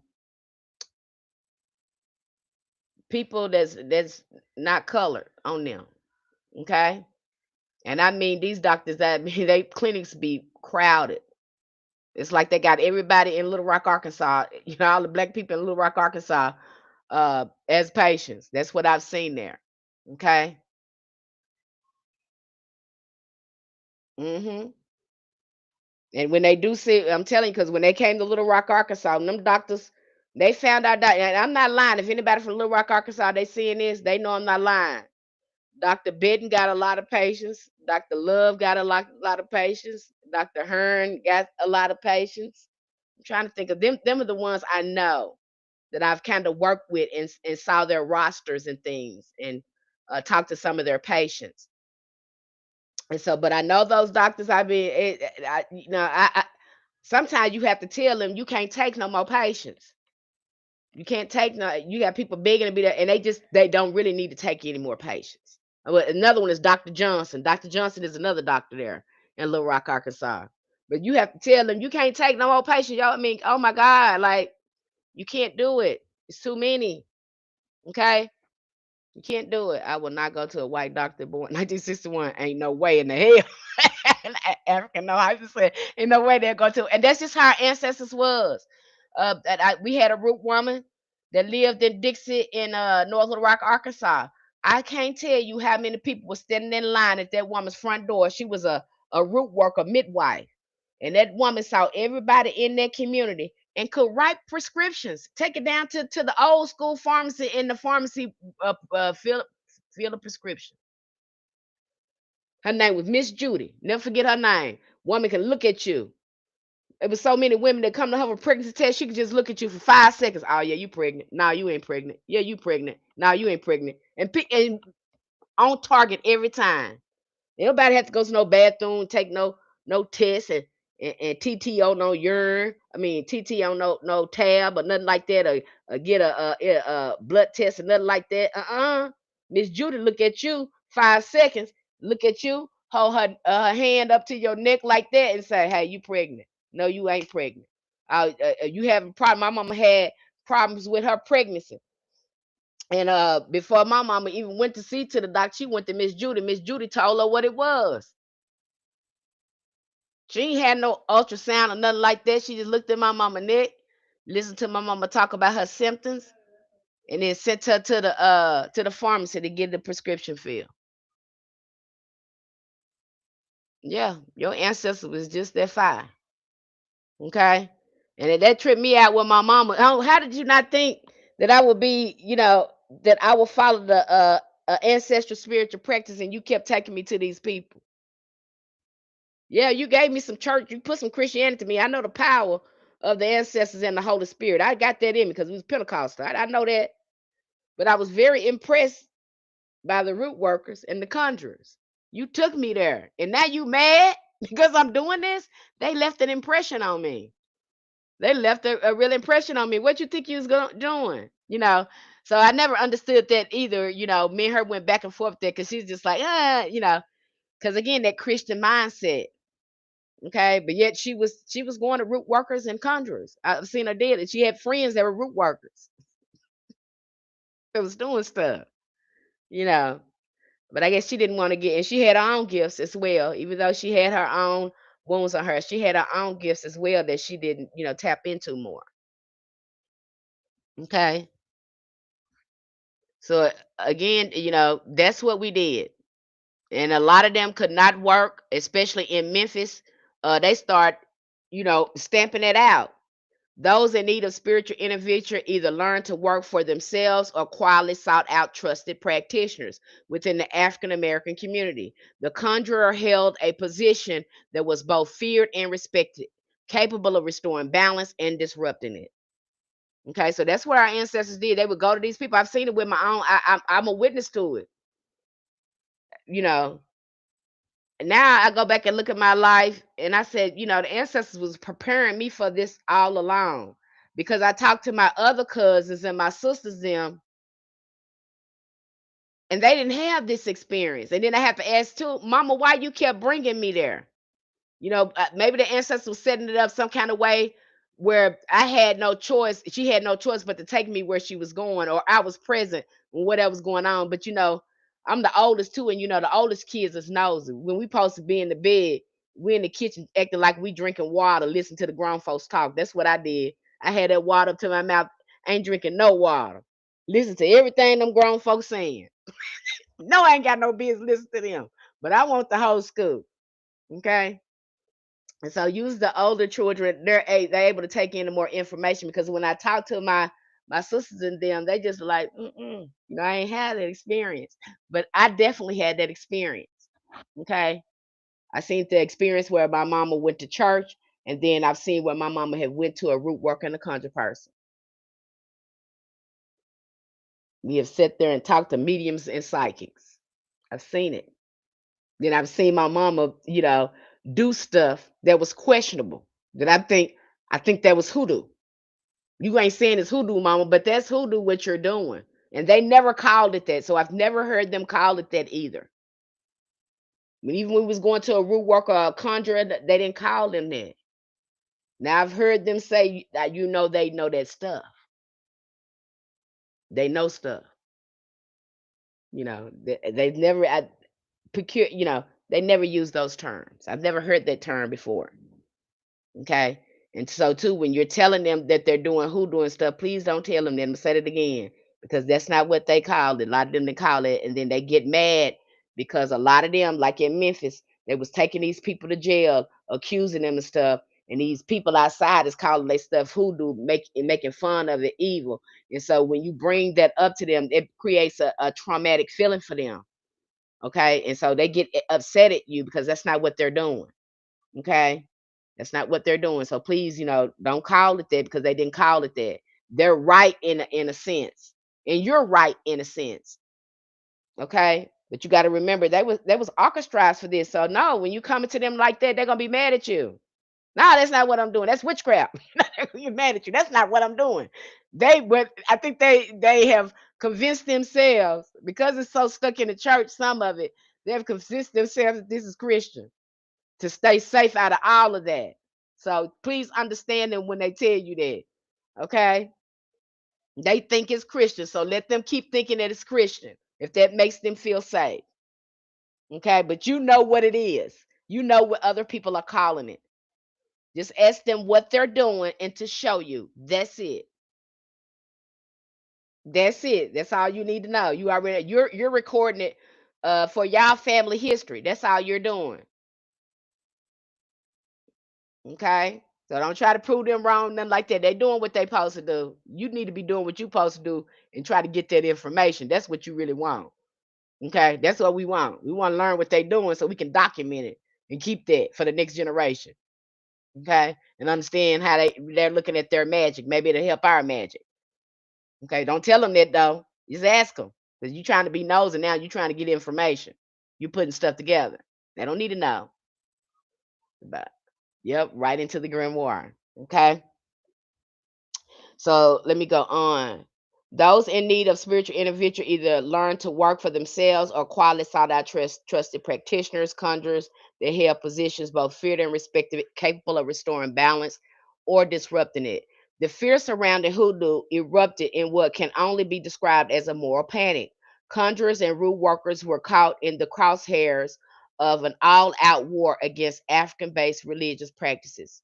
Sensational stories about savage rights circulated wildly, inflaming public anxiety and reinforcing racist fears of black spiritual autonomy.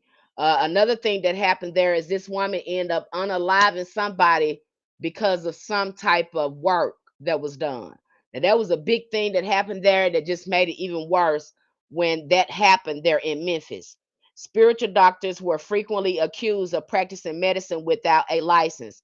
And by the 1930s, rumors circulated that some had greased the palms of authorities in order to operate without interference. So you got them coming in, these cops coming in trying to stop our ancestors from healing each other. But that made sense because y'all they didn't want to go to no doctor. And then too, remember I told you they was getting rid of them midwives because it wasn't no doctors delivering no babies back then. It was black women delivering them babies. Okay? And then the midwives started teaching them doctors how to deliver babies and stuff that they was doing and stuff. So they was trying to cut that out because that was cutting into their money. They was trying to get black people to go into these doctors. Okay? And that's why they cut out them midwives and women, because women used to do that, not men. Women were doing the nursing, particularly black women. You see some white women do it, but a lot of them did it. They would be from other areas. They would do it from where their mothers taught them how to do midwifery. Some of them would be from Sweden. Some of them would be Jewish as well. Okay, but they learned that midwifing from their mothers.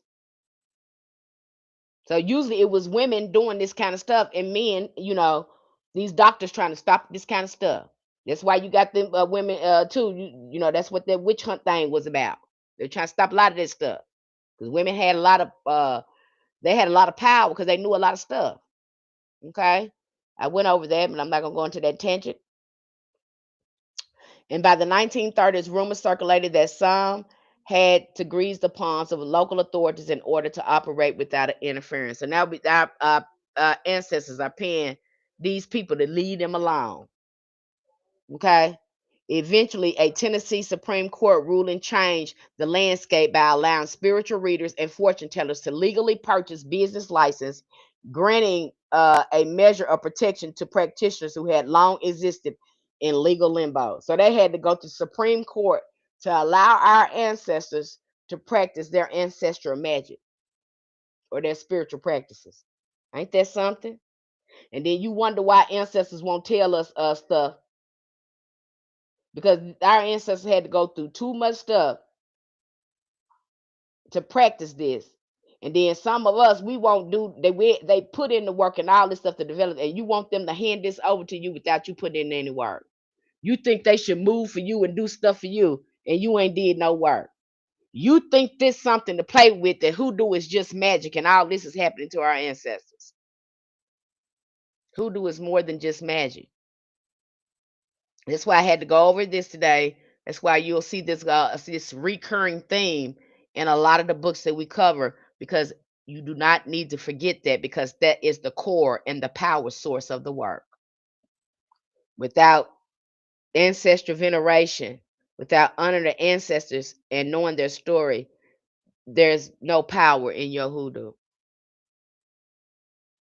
And even the ones that don't look like us that claim to practice hoodoo, you're going to see them talk about your ancestors' history in their books, because they know. They got to talk about it if you're going to be touching on hoodoo. You better not be picking this up and you don't know nothing. But even then, I have to tell them then, you're not doing hoodoo. You think you are, but you're not. Okay? Not our hoodoo. You probably doing your hoodoo. You probably doing a hoodoo, but it ain't our hoodoo. It ain't the same. Okay? I have to tell them that. Because there's certain spirits over here you can't work with that we can work with. Our ancestors was very a matter of fact when they said it was closed. Just because you know stuff about it doesn't mean that you can entirely practice it. Just because your folk magic looks a little like it doesn't mean that it's hoodoo, and it's not. Shamara said, "No, you hear Shamara? Y'all see Shamara up in that chat on TikTok? Shamara said, they doing doo doo." Girl, girl, I ain't gonna mess with you today, girl. That girl said they doing doo doo. Girl, Shamar, girl, I'm not messing with you today. I'm not messing with you, but you got to be careful about that. Now, do they have granny magic and things that work? Yes, they have their own conjure. They do. They have things that work for them. I'm not knocking them. But again, we have to stop this appropriation and invading people's stuff. We have to stop doing that, because you have your own stuff. You have your own granny magic. You have your own European magic. We both practice Solomonic magic. Our folk magic, kind of look the same, except it stops when it comes to ancestry. It stops there. Once we get to ancestors, it stops. The limits are, the brakes are put on right there. Okay. Now we got a lot of measures same, but when it gets to ancestor veneration, you got your own. You guys have your own ancestor veneration. I love your books and things you have, because ancestor veneration is global. So a variety of cultures practice ancestors veneration, and you have your own ancestors. Okay, and a lot of you guys implement that in your spiritual practice, and you do your granny magic and all that stuff. But for ours, understand that it is so culturally and it's familiar, and the things that happen around it, it is closed. Okay. Does it practice, do we have some of the same elements and components in there? Absolutely, because we were helping each other with certain work. It's certain remedies that we shared with you guys that's now in your practice. It's certain remedies that you share with us, and a lot of it is Bible magic. A lot of it, you see the cross cultures happen in Bible magic, saint veneration. You'll see that. Yes, there's some cross cultures, that happen there. They look similar. Okay. But the brakes are put on when we run into ancestors. We have to stop it, because we have indigenous knowledge and spiritual knowledge when it comes to working with ancestors that you guys don't know. And that's why it's closed. Okay. Not to say ours is better. I'm not trying to say all that. I'm just saying it's closed. Okay. And respect that. And yeah, I know you're saying, but I'm doing hoodoo. Yeah, yeah, you might think you are. Maybe that's your hoodoo. Maybe you are doing a hoodoo to you. But if you really looked at our spiritual science, you'll know, no, I'm not really doing that. No, I can't really do that. If we would, if you had all the inside information, you'd be like, no, I'm not doing that. No, you're not. Okay. No, I can't call on that ancestors. No, you can't. Okay. But you got so many other things you can do. So there's no reason why you should be trying to jump in here and impose yourself in here. Okay. You got so many good stuff. I mean, there's some great practitioners out there. They're doing granny magic. They're doing conjure. Uh, you got some overall good practitioners out there. Okay, and they're not working hoodoo. They're doing their own thing and they're getting results. Okay, this is us by us for us. Okay, so that's my thing on that. So when I see that, you guys, and there's a lot of that happened there because you saw it happen here in Memphis. As soon as they found out our ancestors was dealing in magic, they had their own practitioner. People started marketing and copying their stuff. They even had a man. I was reading it last night. They had a man that was going into this store that was selling these oils. Now the thing that tripped me out when I was reading the book, the people was telling him how to use the oils. God, I don't know where to laugh or cry telling this story. But the man was telling him how to use the oil. But see, this is what happened when y'all take stuff and you're trying to sell it and you don't, the man was telling him how to use the oil. The man came in there and said, "Hey, I used these oils and they was good, and he kept coming back buying them. And then he tells the people. And I'm thinking in my mind when the man telling this story, this man is using the oil for his candles. Maybe he using them on his petitions. Just a variety of ways you can use conjure oils, depending on what you got going on. So that's what I'm thinking he using it on when he keep coming back. But the man said he was drinking the conjure oils, y'all. He was drinking them. Now, if you told that man what these oils do and stuff, why this man drinking these oils, conjure oils? Okay, that didn't make no sense. That man was drinking the conjure oils. I said, now, come on now. I had to laugh too, man. I said, now, come on now. I know them people. I know you ain't supposed to be drinking that, boy. Now I know you ain't supposed to be drinking that. But the man that was in there drinking go read the book. Go read the book. Y'all got the resource, and then I saw that. I said, now look at this. Now this now how he get that out of it? Get that out of there. I don't know how he got that out of there, but that's what he got out of there. Lord have mercy. But you see these people, they were they start marketeering, and you're seeing it now. The Lucky Mojo, them people are not they don't look like you. Even the root worker hoodoo organization, they got a full organization. A full organization of root workers, hoodoo practitioners, and they don't look like you. I got, and most of the real root worker practitioners, the real powerful ones, you ain't gonna know who they is. Somebody have to point to you to where they is. You're gonna have to be in Memphis. You're gonna have to be in Alabama. You're gonna have to be somewhere and somebody to point. They ain't gonna be on no social media. They're not going to the real powerful and the elders. You're not gonna see no. Them people try to keep a low profile. They try to keep as many spirits possible away from them. And you would think, oh, they know all this stuff. They should be no. They're not concerned with that. They help the people in their community. The people know what they do, but they ain't trying to go out here and trying to, get no more clients. They don't want. They try to be as less spirits as possible, and commit and dedicate themselves to their community. They're not interested in trying to, okay, because they know what they got. And then they don't trust people either, especially elders that's been in their life. They don't trust people because they know people are flawed. And they definitely don't trust young people. And I can't blame them. Because when I was young, I was crazy. Where in the hell that no, I wouldn't have been ready. I thought I was ready, but I wouldn't because I was still making stupid decisions. I lacked boundaries and self-love for myself. I was coded in trauma. So no, I wouldn't have been ready. No, I wouldn't have been ready. So you can't get mad at them either because um they won't tell you and you won't get nowhere and sit down and heal. And you think you know everything and you don't. Get that with these young people. They think they know everything. They think you know everything. But if you knew everything, why do you need a spirit?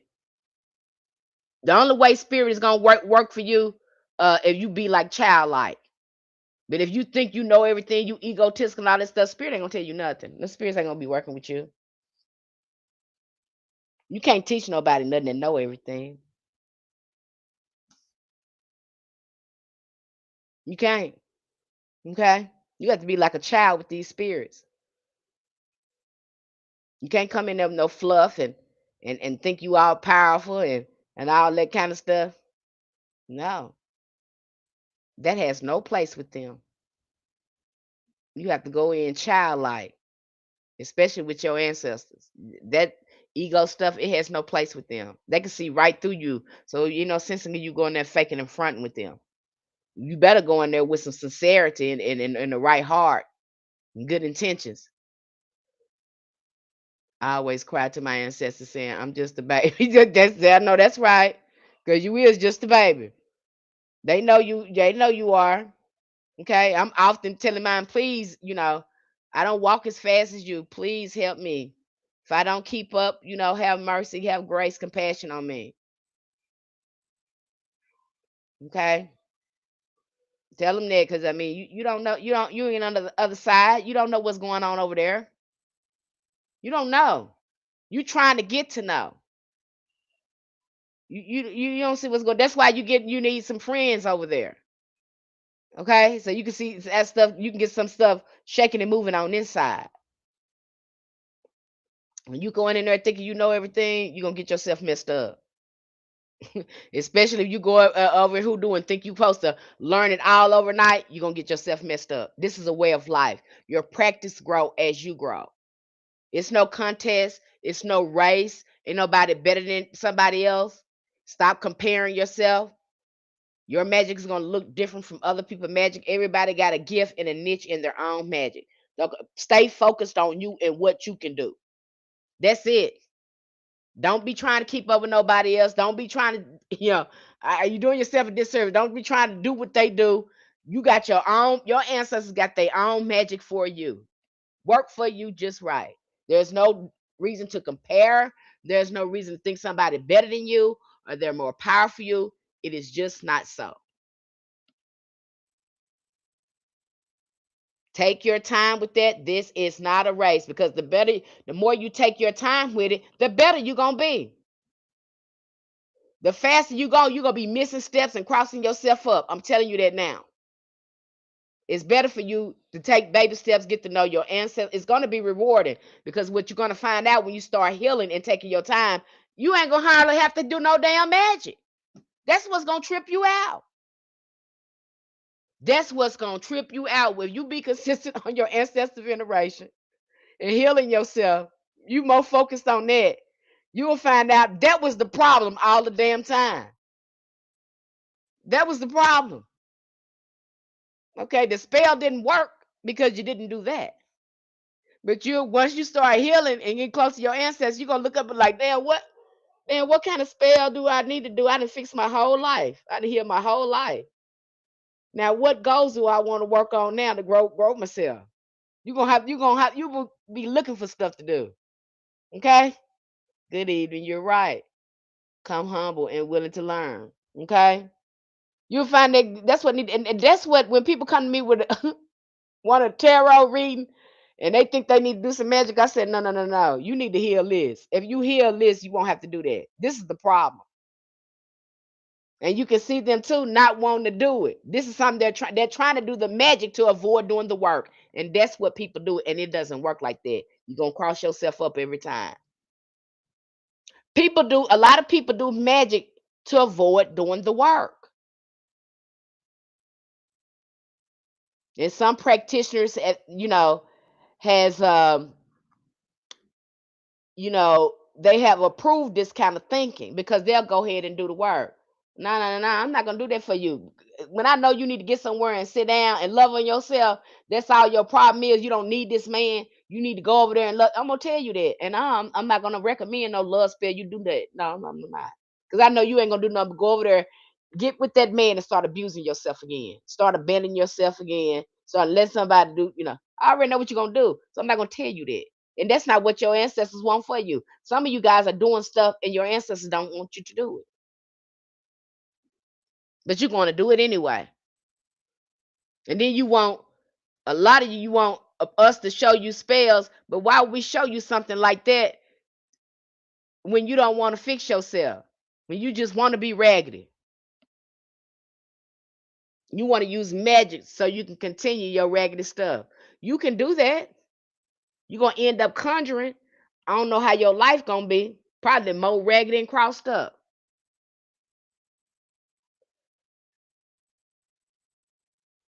I'm just telling you the truth. I know you don't want to hear that. I'm so sorry. And these tarot readers that's on here that supposed to be healer, I'm telling you right now. And if there's any tarot readers on here that's seasoned, 'cause I've been doing this for a long time, we turn into therapists and counselors. We turn into psychologists and life coaches. We start healing people's minds and emotions. They ancestors and spirits start coming through telling us stuff about them. And then they find out, you know, they came there for another reason. Not to know the future, but to heal themselves.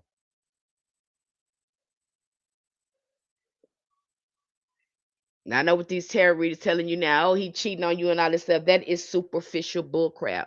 Nobody is being healed that way. Your life is not changing that way. It's not going to get better that way. Because why is he cheating? Why are you allowing it? Why are you looking for love in a relationship? Why do you think that money gonna fix it? You can't even manage your money now. So how more money gonna fix your life? I've had people say, "I need more money. I need the more money," and I go to do a reading for them. The money not the problem. It's the way you spending your money and budgeting. You got the money, but it's the way you managing the money. Your ancestors sitting up here showing this in this card how you sit up there spending this money frivolously, buying stuff you don't even need, just junk, junk, junk, junk, junk. Then you wonder why I ain't got no money. Stop. How they gonna bless you with something you just gonna throw it away in the garbage, just buying stuff you don't even need. You trying to keep up with the Joneses and all this stuff, but you claim you want this. And when I tell them this, they be like, "Yeah, I did buy that, and I shouldn't have bought that, but stop doing that." They've been giving you the money, but you've been throwing it away. And why would they bless you with more money and you don't even know how to manage the money that they blessing you with? You just want to do raggedy stuff with it. That's all you want to do, try to keep up with them folks and all that stuff. What you want it for? Is it gonna create a better life for you? You see, when you go to these spirits too, you don't ask them for money, you ask them for what you need. That be some of the hang up. You're asking for money. They're more interested in how it's going to make your life better. You need to be telling them what you need in your life. What kind of peace, what kind of love, what type of healing this thing will bring in your life, how it would make you feel. They're more interested in that. You're addressing it totally wrong. They're more interested in your if you're telling them, "Oh, I need a car," you ain't got no car. You say, "I need a car. I need a car to go back and forth to work, be able to take my kids here and there. Uh, you know, I need the car for that." You're more likely to be blessed with a car. Say if you already got a car, you go to, "I want this new car because such and such and such you got it," and you ain't gonna get it. You ain't even grateful for the car you got now.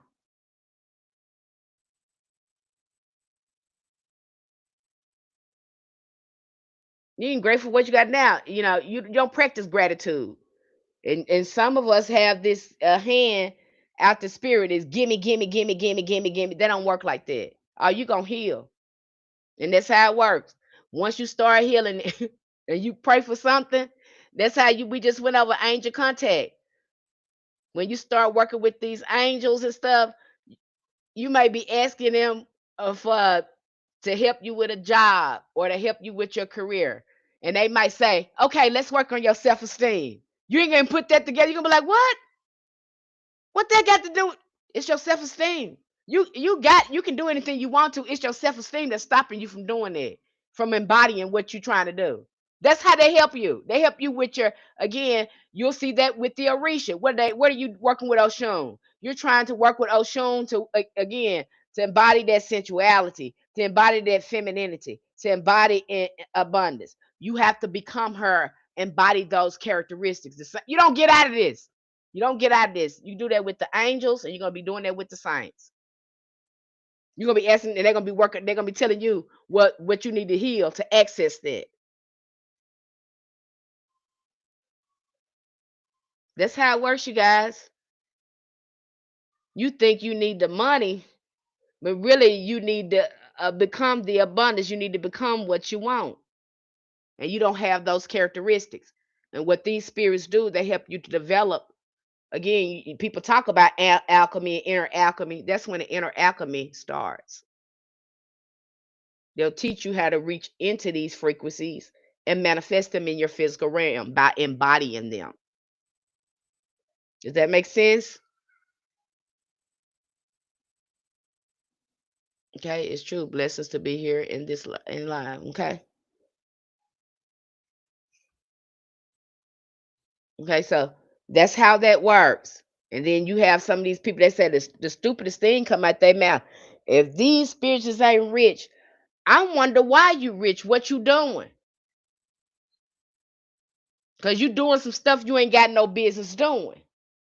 If this is coming out your mouth, it's raggedy. And most of y'all overcharging these people. And I don't like really either. My thing is, I'm gonna say this: post your reviews.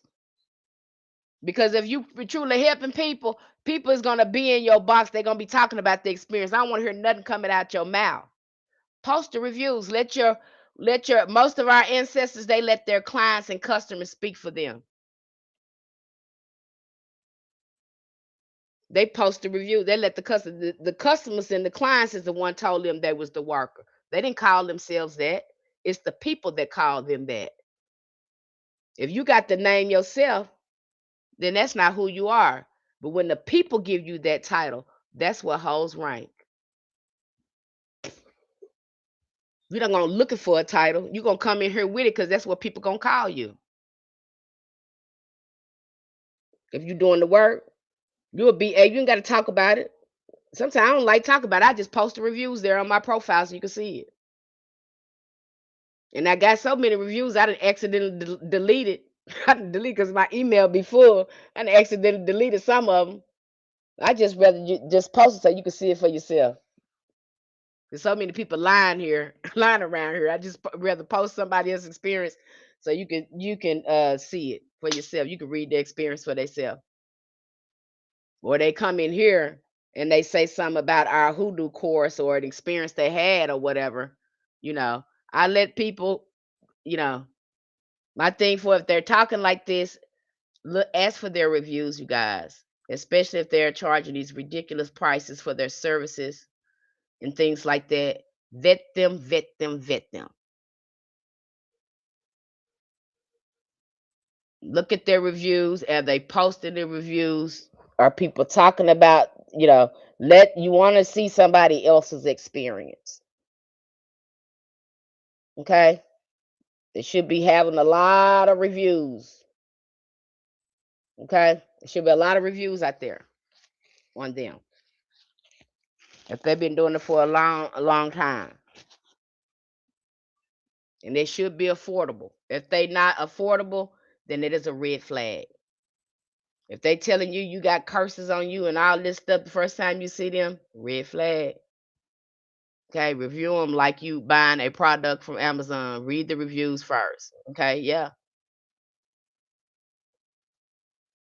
Okay, are they being forthcoming with you? Are they gatekeeping with you? Because you got some practitioners that are gatekeeping too. They're gonna tell you a little bit. You'll get in some of these hoodoo courses as well. They don't teach. They're not teaching hoodoo. They're teaching spells. That's not hoodoo. That's only a small portion of it. Okay, you got some of gatekeeping and keeping you away from your power. And you should learn the ins and outs of it from the beginning to the end, not bit portion of it. Is hoodoo is just such a vast it is such a vast, you know, it's full of things. It's got our history in it. It's got medicine in it. It's got healing in it. It's got magic in it. It's got necromancy in it. It's just so full of things. So to just narrow it down to just magic, you're just doing it an injustice. And then when I show you this over there, and you get to talking about, you get to really talk, get to know hoodoo in its true authenticity without all the fluff and people showing you spells and some it can be overwhelming because people are been showing you a little bit of it and say do this, do that. And my thing is, don't, please don't show them that, because you know they don't know, they don't understand that, they don't understand. Don't just show them that, because they don't understand that. Now they're gonna think something wrong when it don't turn out right. Okay, and who do worse, but you not bringing it to them like that. Okay, so I don't recommend it. Miss Penny, what holidays like in Thailand? I don't even know because I'm really participating in them. Hell, I can't even read when they having the holiday because I can't read their language. So I don't know what they are. The only one I've seen was the one with all the water, and they sprayed me with water. They get into that. That's their like a cleansing holiday when they do water. It is kind of a renewal thing, restoration thing for the spirit. Um, when they do their little water ceremony. So I like that. I thought that was cute. I was like, we need to do something like that in America. Hell, we don't know how many people need to be cleansed from their mind, body, and spirit. Need to be water poured on everybody.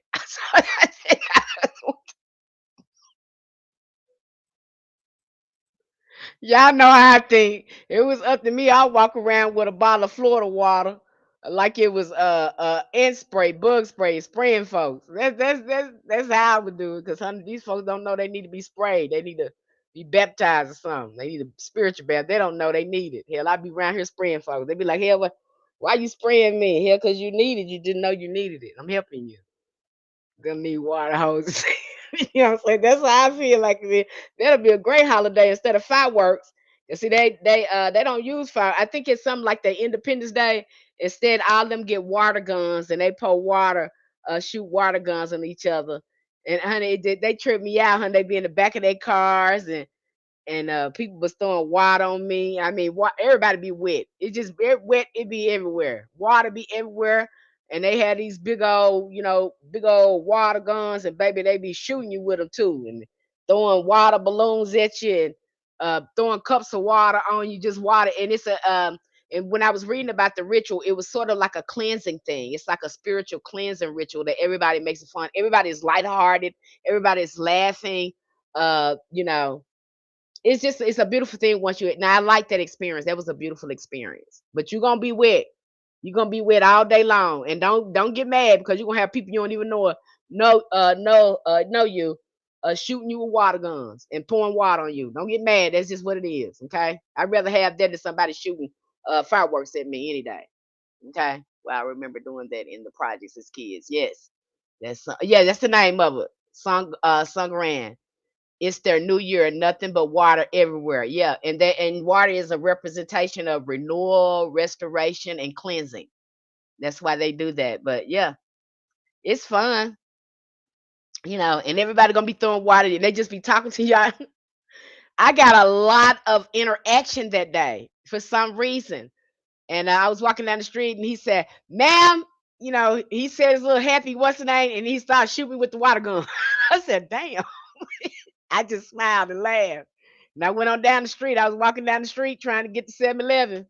Um, it is a blogger here on TikTok. He's really got a big following. And I saw him down there. I knew who he was. And I passed him. I didn't say anything to him. And when I passed him, he turned around and shot me with the water gun. I was like, oh my gosh. So I was getting a lot of that going on. So it's a really fun holiday. It really is. Now that's the one I enjoy. But the other ones, I'm not so sure about. Not so sure about, but that one I know about, and I really enjoyed that holiday with them. That was fun. They're very sweet people, very inclusive. Uh,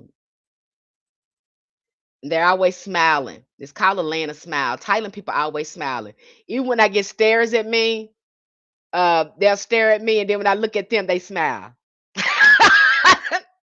not an awkward smile. That's not even awkward. I can't even say it's awkward because now you're smiling at me. So I can't even get upset with you because I know you're not being malicious or nefarious. You're just inquisitive about who I am. And then when I look at Turner, you just they smile. So they it's called the land of smile. So uh and it makes me feel more comfortable too when I'm here because I know I look different to some of them. You have some of them as dark as me. And I do get stares sometimes, especially with my head wrap on, because I like to keep my head wrapped when I go a lot of places. And so I know I look a little peculiar, so I get stares sometimes, and I would look back at them and they'll just smile. And I've noticed they're staring at me, and then I'll tune in on them, and then they'll just smile and look away. And I'm like, okay, I can't even get mad at that. They're just inquisitive about who I am, and sometimes they'll ask me, where are you from? And then I say, America. Yeah, I'm in Thailand. And I say, America. Miss Penny, you must be a military wife. No, I am not. Never been a military wife. Okay.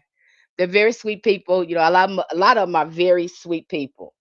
One thing I've noticed about Thailand, and I still got to get used to that, you guys. I went to the immigration the other day. I still got to get used to that. Personal space. These people don't believe in personal space. Like, like in America, like we'll get over, we go in stores and we kind of, we got personal space. We give you like 3 or 4 feet of personal space.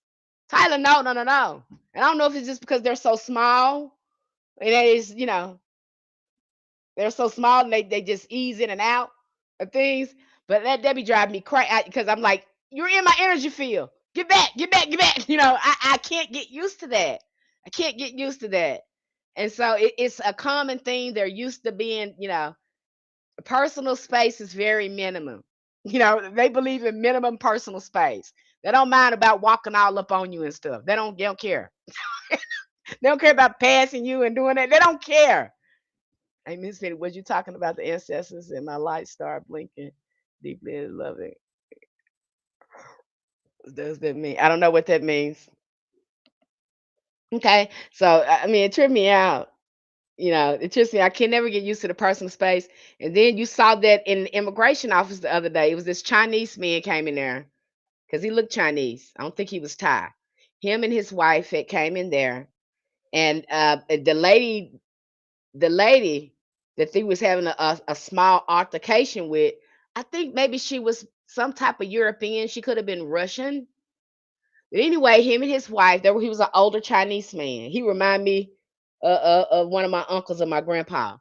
But he had came in there, and older people they trying to get by, and I don't know why that woman had her legs like that stretched out because she know that place is tight. You can't have your legs out like that. And so him and his wife was walking. The woman almost tripped his wife.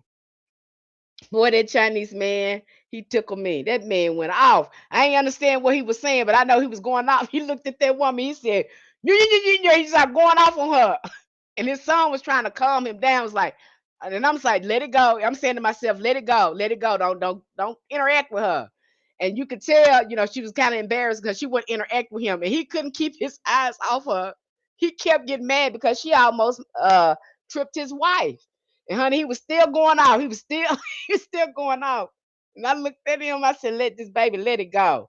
I know she wasn't right. He said, basically, and I don't understand his language.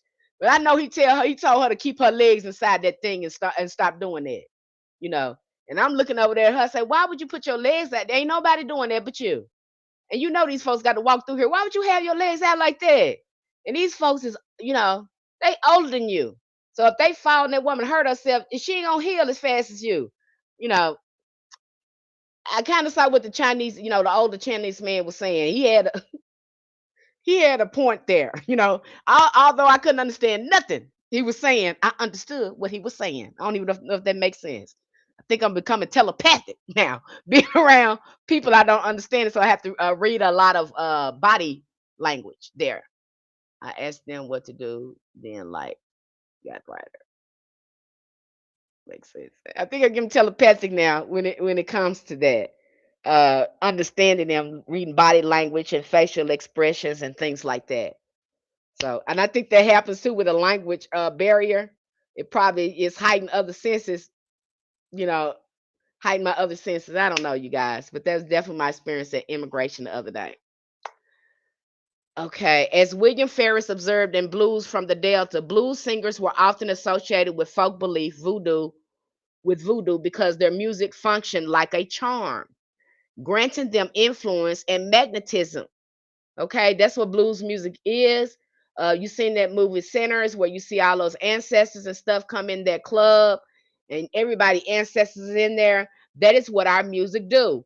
You'll see that they use our music. You kind of see that here because you'll see them play R&B music everywhere. You're seeing that with K-pop. That's just how influential our music is. And I always recommend, you don't know how uh how big of a tool music can be when you start doing ancestral veneration and practicing your magic because they help you call in spirits quicker. Spirits love music. They are attracted to music. They showing you in centers. Remember they was playing that music? And he wanted that boy. They are attracted to music. Okay, especially when you're working with gospels and things like that, you're calling on those most holiest angelic ancestors. Okay. And blues and all that music will help you again tap into ancestral magic. Our music is spiritual. It crosses barriers. You saw that they let you know that too in centers. You look at Michael Jackson for instance. Everybody all over the world play Michael Jackson. I can't go nowhere in the world where don't nobody know Michael Jackson. Everybody in the world know Michael Jackson. They even you have culture trying to dance like him, act like him, and look like him. That's just how powerful your magic, I mean, your music is. So do not sleep on implementing music, especially music that has a repetitive positive chant in it, trying to get you getting something done. Because when you start chanting, you're tapping into an ancestral frequency when you do that. Because some music being repeated, some of them call them hooks in music. Some of them can be used as chants in your magic and in spiritual communication. So you got a lot of tools right there, but you don't know what you're doing. Uh Royal Goddess, this ain't the place for it. Now, if you're in our community, go ahead and look through your resources. But the simple fact that you're asking me what should you do lets me know that you haven't done enough research or you're not looking through your resources. Now, if you're in our community, you'll have access to those resources and you'll know what to do. But if you're in our community and you're asking me what to do, that's an indication to me that you're not, you need to go through our resources and find the answer.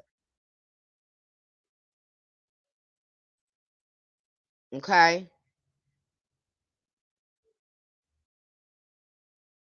So and a lot of these questions that you do have, a lot of you need to be looking at your resources. That's why we have the resources here. That's why we have the books because a lot of people are telling you things and they have not studied hoodoo. I know when some of the stuff that come out their mouth.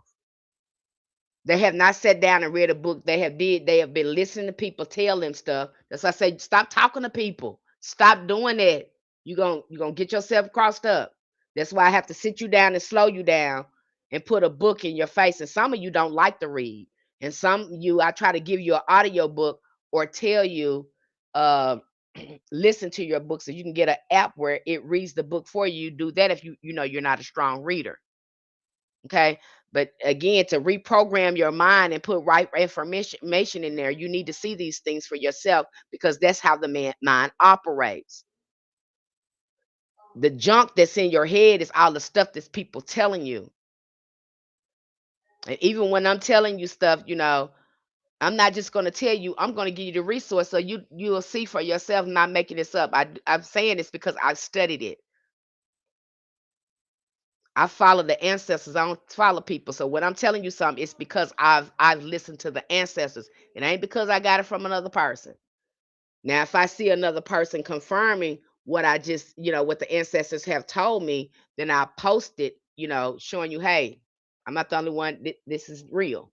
Okay. You don't have to believe me. This is a thing here. But you have to do that because people telling you stuff, they will tell you anything.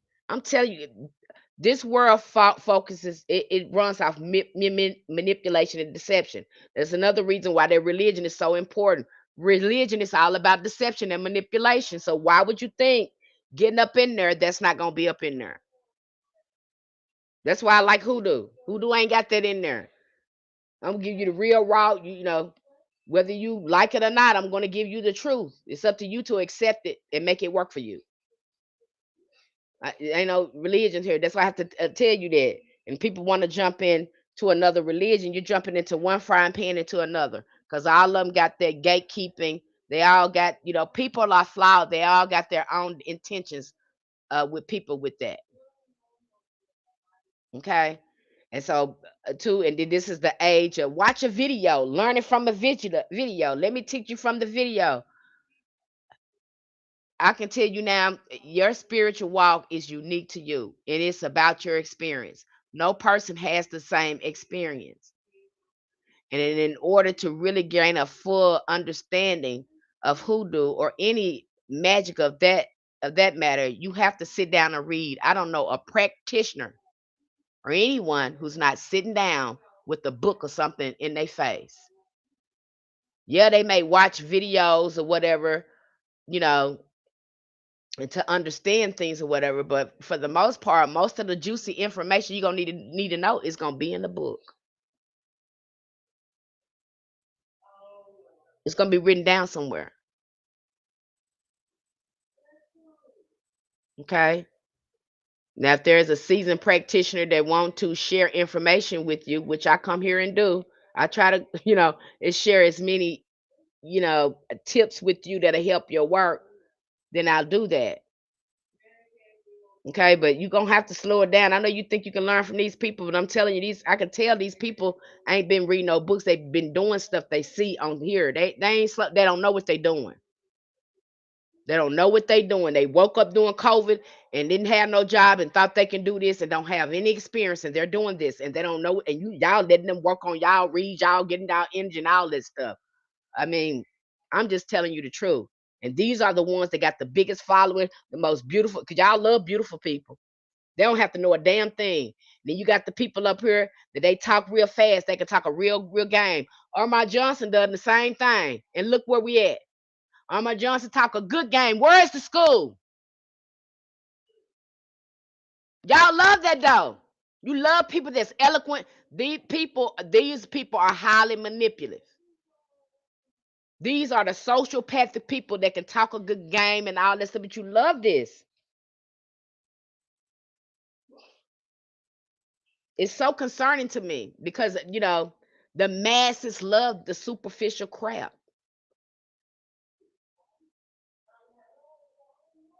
You love it. You love it. You love it. You love it. And these are the people with the big followings and all that stuff. And you guys love that stuff. And I just can't come here and do that because it's not right. I know it would make you feel good for me to come here and tell you, give you a lot of misinformation and superficial stuff. I know that would make you feel good for me to do that, but that it wouldn't be ethical. Not for me, not in my practice. They try to get me to do that when I worked for the 900 psychic line and had these people coming in here and trying to get me to tell them anything to keep them on the phone so they can get paid. I said, I don't want to do this. You already know what I know what I'm doing. You already tested my psychic abilities. You've already done that.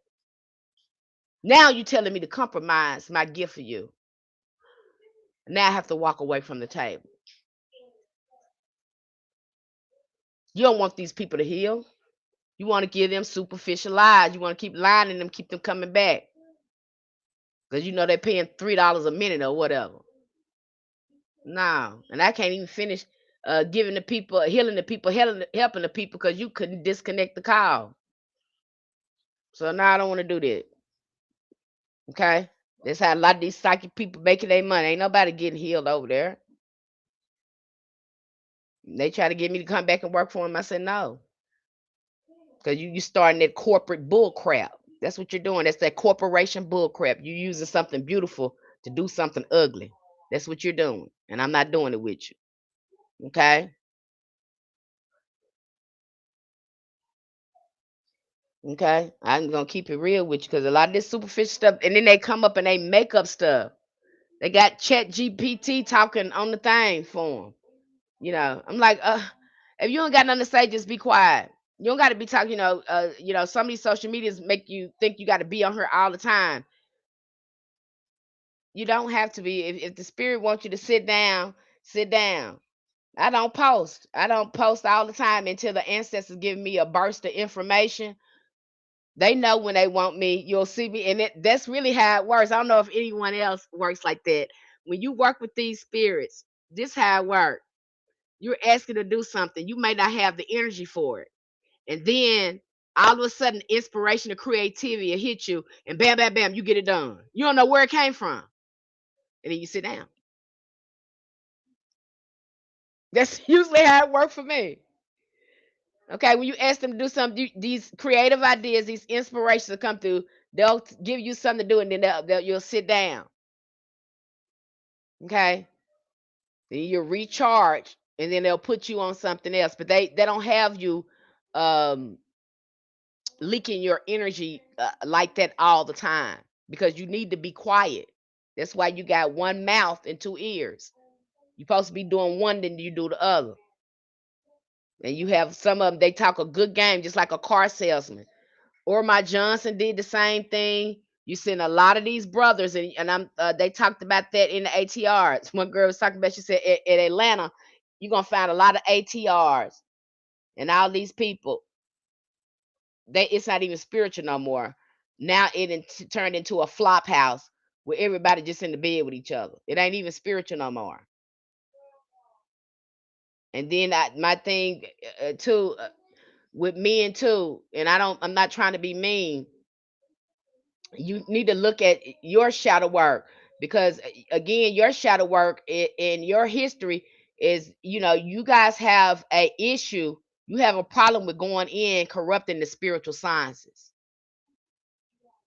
when you really just need to sit down. You're not supposed to be leading on this spiritual evolution. It was never. You're not supposed to be doing that. You're supposed to be sitting down.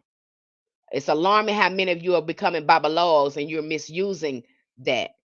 And you're doing things you ain't got no business doing. Okay?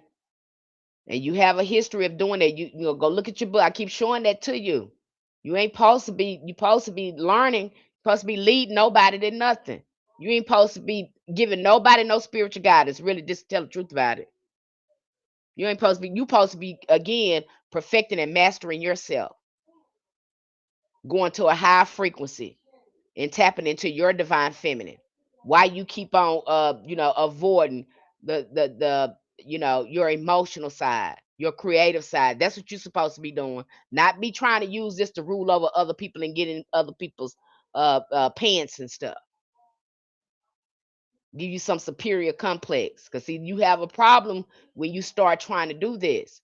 This is your problem. And they need to be talking about that in them ATRs. They got a problem with the men over there doing that now. And y'all have a history of corrupting the spiritual sciences. What do you think that thing about the archangels sleeping with these women and stuff is about? And they created giants in the land. What do you think that was about? Okay. You got to look at that. And y'all set this patriarchal stuff up, and that Bible was for you to help you evolve, but you still ain't got it right. Okay. And I'm not saying this to be mean, but this is the work we have to do. And women, stop looking for these men to lead you. Because if he could have led you, he could have done a long time ago. He's still trying to help himself. Okay, he needs you to get to evolve. And you got to get right first, so you can lead him. Because his spiritual evolution comes through you. I know y'all don't want to hear that, but it's just the fact of the matter that the woman is God in the flesh. It is what it is, because you ain't having no baby no way. You ain't got no part in the baby coming through your womb. So you ain't got that. So she is God in the flesh. Now, the sooner you get that through your head, the better off you gonna be. And women, stop looking for him because he ain't got God in him. You the God. Stop it. Stop listening to them. They ain't got that in them like that. Stop looking for him to have that and be surprised when he ain't got that. Shouldn't surprise you at all. That's why I study. I meant to guide people in shadow work, but I don't want to be misled anymore. Okay? Stop doing that. Y'all love running them and hang on to that every word. Girl, that boy is not God. You understand me? He got work to do. If he did that, he wouldn't be still trying to pick up stuff and hitting on folks and hurting folks like he is and pushing himself on stuff. There's all of them like that now, but we got work to do to get better. Okay, so stop looking for them to save you. They ain't got that in them. Okay, they may be attractive and everything. Okay, but his mind and spirit got to get well. They ain't well yet, and they ain't gonna get well until you get well and realize who you are. And when you realize who you are, then he can wake up. But you're gonna have to set the standard for him because he don't know how to do it. And I have to talk about this in our hoodoo practice because when we go through these occult books, most of these men try to intellectualize things. That's why they got Freemasonry, because they don't feel the magic. They're not tapped into the divine feminine, to the divine feminine side. And so you got them too trying to intellectualize, understand this magic, but the magic that women has is in you because you are cosmogenetically linked to Earth. So your intuition and all that is in tune. You are a walking universe yourself. He's only a mutation of you. So why would you think he can lead you or show you something or talk to God better than you? Why would you think that? He come from you. Everything he got from you. So stop thinking they're gonna lead you or know more than you. They don't. Okay?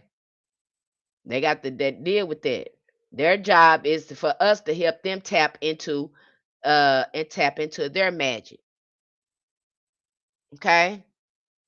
I'm not saying nobody. We all got our work to do. That's all I'm saying. Okay? And you seeing a lot of that go on in the ATRs, and you see men sit down.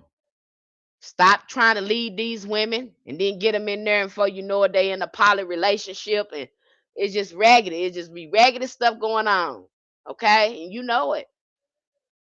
You can't go up in there with that. And you seen them in their religion. You seen that with what's his name? And I think the ancestors was doing something with him. Elijah Muhammad went up in there and got all them young girls pregnant like that. Now that ain't on Allah no more. Even y'all Bible, y'all think having a whole bunch of women, you can own a whole bunch of women. Something wrong with you. Nature boy too. Them poor girls, they mind is all fried and messed up because of these messed up programs we up under. Okay, ain't no man gonna say you get that out your head. They done made up stories about this Jesus and none of that, all that. It ain't none of that never happened. Okay, it ain't gonna happen. They done made up, they done fantasized that the only person that has been unalive that would die for their children is women. That's just cut it out.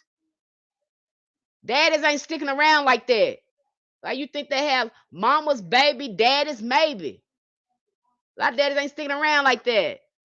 I'm just keeping it real with you. It's a reality. Ain't no man gonna say he ain't got that in him. In order for him to redeem himself and come to his natural state, he has to bow down to a woman, and need to stop bowing down to each other. That's the problem. They worship each other, and don't none of them bring no life into this world, and that's why everything's all messed up. They was never supposed to be bound down to a man in the first beginning. You supposed to be bound down to the Yanni verse. That's what you're supposed to be bound down to. And the more you do this, the better you gonna get. The more blessed you gonna be.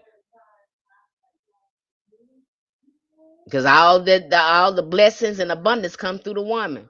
If you don't know that by now, I don't know what to tell you. You'll see that as you begin to practice. We show you this when you begin to practice. All these people, all these men, even the Pope, they let you know that the source, we went into this in voodoo, is divine feminine. They let you know this. Is divine. All the source, everything they got in the Orisha, everything they got in hoodoo, everything they got in voodoo is from the divine feminine. It's nowhere around it. Yep, they wearing them dresses. Yeah, it's divine feminine. They having this same struggle in some of the ATRs with some of these babalowos or something else. That ego thinking and all that stuff. But I'm a prime believer when the patriarchs took over, that shifted. I think women was over that. I would love to reach back and do a lot of history on the ATRs, but I'm sure it was divine feminine before it was restructured for the patriarchs, because all of them restructured our spiritual practices to put men in it. All of that was restructured. It ain't a place that I can find that wasn't restructured, because God was known as a woman in the ancient world. And when patriarchs began to take over, they started to restructure that. Even that Buddha was seen as divine feminine. Shiva was known as divine feminine. Allah was Allah. Okay, they just cut it out. Okay, I'm gonna decolonize it from you and tell you the truth. You're validating everything I've learned over the last 10 years outside of hoodoo in one night. Because I covered it all. Okay, I've written books on this. I've talked to the ancestors about this. I've done this a long time. Okay, I study. I researched, I looked, I studied. I left no stone unturned, because in order to know my ancestors, I had to dive into the history. And if you want to get closer to your ancestors, you got to know their story, not the colonizer story, not what nobody is telling you, what they're telling you, what the land is telling you. That's how, again, when you start, that's why we go over history over and over again. That's why I'm going over this, because it brings you closer to to your ancestors when you know their story, when you know your history. A lot of y'all, you can go, yeah, a lot of people, they go through their family records and trying to um, find out who their ancestor was. I think that's good, but you have to understand the fact you don't even know the ancestors on the land you standing on. So that's why too we look at Mexican magic, we look at Brazilian magic, we look at Caribbean magic, we look at Jamaica magic, because these were our ancestors. We look at their history of magic. We look at their diaspora and what happened to them. We look at our diaspora and what happened to us. We look at Mexican diaspora because we were invaded by Spain. We were invaded by French and Europe as a whole. So we have to look at Mexican magic, okay? Because they were invaded by Spain and now they're Mexican, because they were first indigenous until the Spaniards came in and started lightening them up. And now you got Mexicans, and now you got Puerto Ricans. They're speaking Spanish, and that's because they were colonized by the Spaniards. And a lot of them convinced that they are Spanish, and they're not. You're not. If you're anything, you're gonna be Mayan, Aztec, Olmec. That's where your ancestors are. They're indigenous. You are not Spanish. You speak the language. You were colonized by them. You are not them. We come from the same people. You do.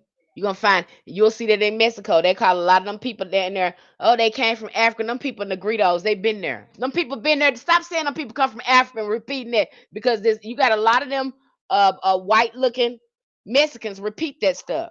Because they white, those lot of Mexicans consider themselves white. They still have that caste system in Mexico. You got Mexicans as dark as me. But then you gonna sit there and tell, girl, stop sitting up lying like that. It's one girl on here saying that, saying it's all African. Girl, you know it was Mexican. It was already black folks already in Mexico. That's what that Alamo thing was about, because the United States government wanted them enslaved black people, and Mexico said, no, we're not having that, because we got black ancestors over here, and we're not gonna enslave these people. I guess we're gonna fight, because we're not finna enslave nobody else. And they had just got out of a long-term war. They didn't even want to go through that. Okay, and that's why you have John Horse and all of them running to Mexico, training them on how to fight the United States Army. That stuff about, they ran a lot of our they sought asylum in Mexico and start training those soldiers to fight the United States Army.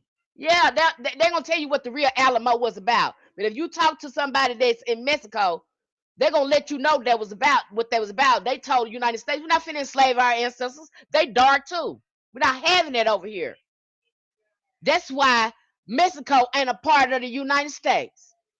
Even though they have a caste system over there with the Spaniards, but you had more the indigenous population there in Mexico then, and they were not letting the United States come in there with that slavery crap. They wasn't having it.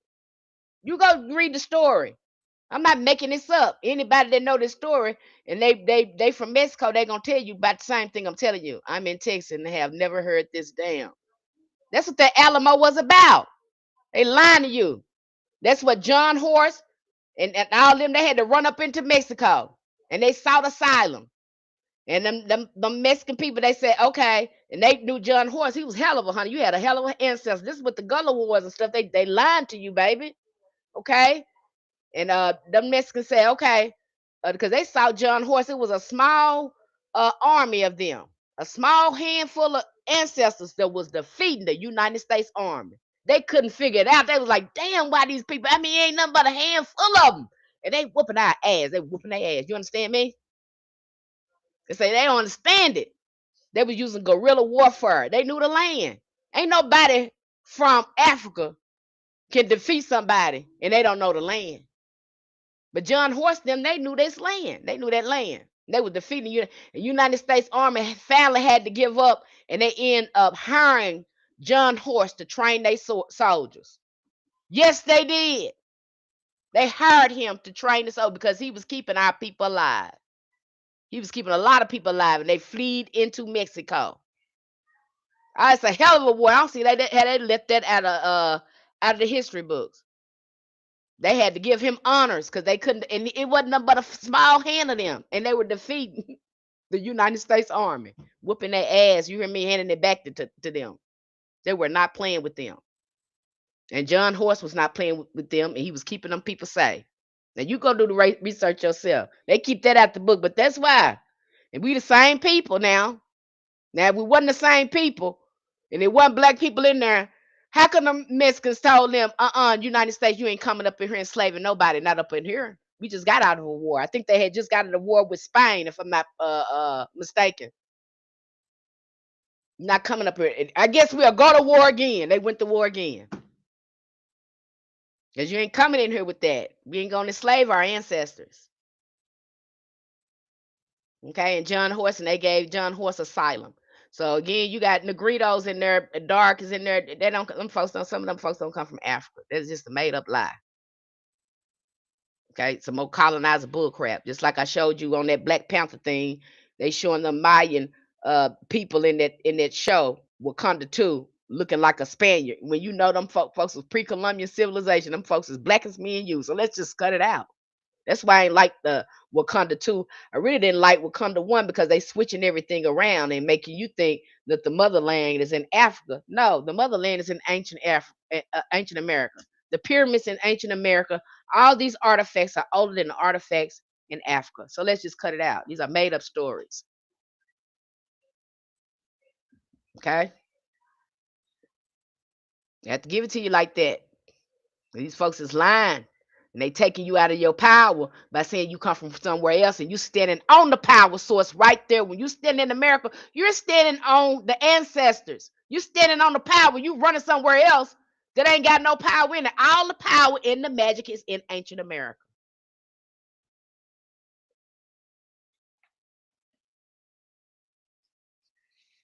If they had the power and the magic that was going on, how come they don't experience as much liberation and stuff as we do in America? You see, our stuff was creating liberation. That's why I tell you, them folks ain't better than you, and you instead of running over there and letting them, and they love it. They look at you like, you dumb, you stupid, y'all in America, y'all don't even know who y'all are. Y'all have to come over here to be initiated. We tell you who you are. And then you look at their history books, and you look at their oral history. They have oral history of coming from America. They come from you. You don't come from them.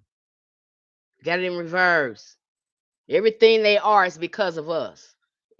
It ain't because of them. Now, I don't know. They made up this story to hijack our identity and take us out their land. They seem to all agree on that. They look like to me, all of them jealous of us. I don't know what to say. Okay? I'm telling you the truth. You don't come from there. Them people come from you. Everything they got, even the Orishas and all that stuff, you start listening to the ancestors, start listening to them. They're going to let you know the Orishas and all those spiritual systems, because the systems are pretty much identical. Even when you look at voodoo and Hindu, it looked the same. Why? Because there's some ancestral connections going on there. Stop listening to people. And you got to listen to me. You go ask the ancestors. Start looking at the land. Stop talking to people. Ask the ancestors. You ain't got to ask me. Ask the ancestors. Because what they tell you going to be very different from what these folks are saying. These, like the ancestors told me, a funky pair of lips will say anything. Funky pair of lips will say anything. And these folks be doing it. And now and when they showed that Black Panther thing, they didn't do nothing but give Africans more of an egotistical feeling that they were better than Black Americans. Look how they made the Black American in that movie look. They made him look like the villain, and really he was the revolutionary. He was the good guy. He was reclaiming his throne that y'all had stole and try to give it to Africa. That's what that was about. Remember, he said, you can bury me in the ocean with my ancestors. He was willing to die for that. Like our ancestors always have done. Are they willing to die for that? We marched in streets. Some of us unalive for our freedom. We got it. We are not the same. Y'all need to get that out y'all head too. You need to realize you come from us. Them folks that lied to you. And you know in your oral histories, and a lot of y'all oral history, y'all got that y'all ancestors migrated from America. We even have Olmecs saying that they were going over there to Africa to advance them. You got Olmecs going all over the world, again, helping people. A lot of people didn't know where we was, but them Africans did, because there is a line, a current line that goes from Africa to America very easily. So we were doing a lot of trading with them.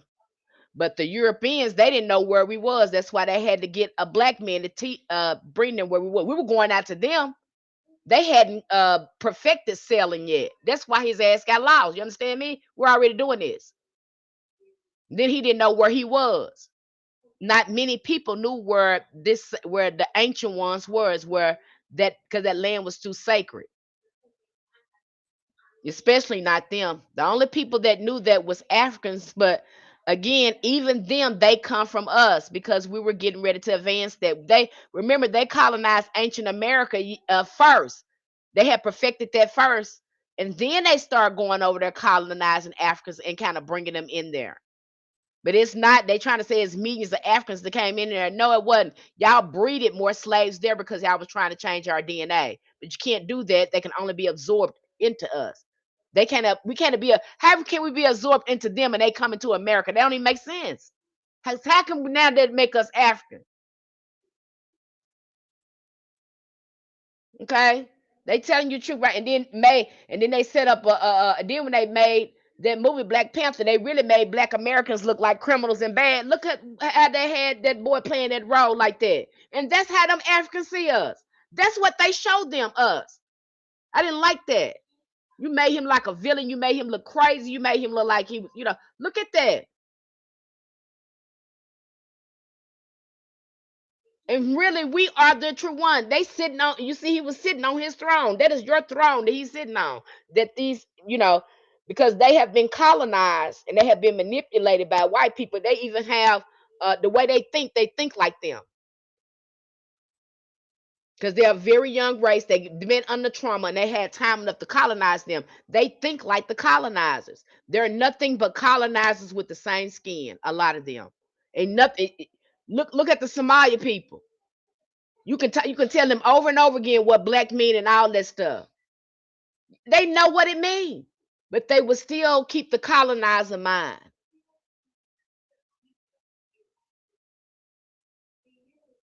We are not the same. We do not bow down to our oppressors. We do not conform to our oppressors. We are not the same. We will believe in righteousness by any means necessary. We do not conform. That's what I'm saying. You need to de-alienate yourself from these ATRs too. There's something going on with that. The young lady, she touched on that. I know the ancestors doing something. Now we doing this for a reason now. And if they doing this to us politically, what they're doing to us spiritually when we go over there. What type of blocks and things and stuff they putting on us. I'm done. I'm done. You do what you will with that. You do what you will with that. And I'm telling you, I'm telling you. And you're getting over there and you're finding out why they scamming you because they think you stupid. They gatekeeping you because they got a colonizing mind. They think you don't know where you come from and all that stuff, so they can do you any kind of way. Oh, they got the same mindset in some of the ATRs. Don't play with me. But then they bow down to them white tea people, and they get them all the power. They even come out and write books about it.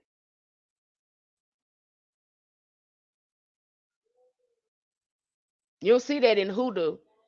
We don't care about how much money you got. It's just clothes. I'm sorry. Our ancestors said it was clothes. We leave that alone. Now, them white tea people want to make up stuff and say they practice hoodoo too, they on their own. Okay?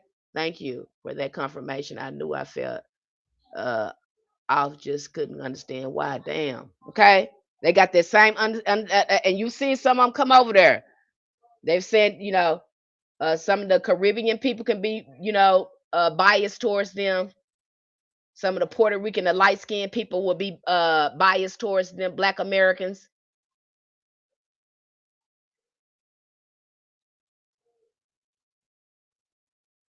You see it for yourself. Okay? I recommend that you please follow your ancestors first before you do that. Let them drag you over there, let them teach you. And if you get in our community, I'm going to teach you how to do it in a safe way. Okay, our ancestors been doing voodoo, working with their reaches, and a lot of them was not initiated in it. They ancestors, that stuff was already in there. And they were powerful root workers, conjure people, and they work with a variety of spirits. And when none of them going over there doing that, I'm just telling you, they probably initiated each other, but they wasn't going nowhere else over there doing that.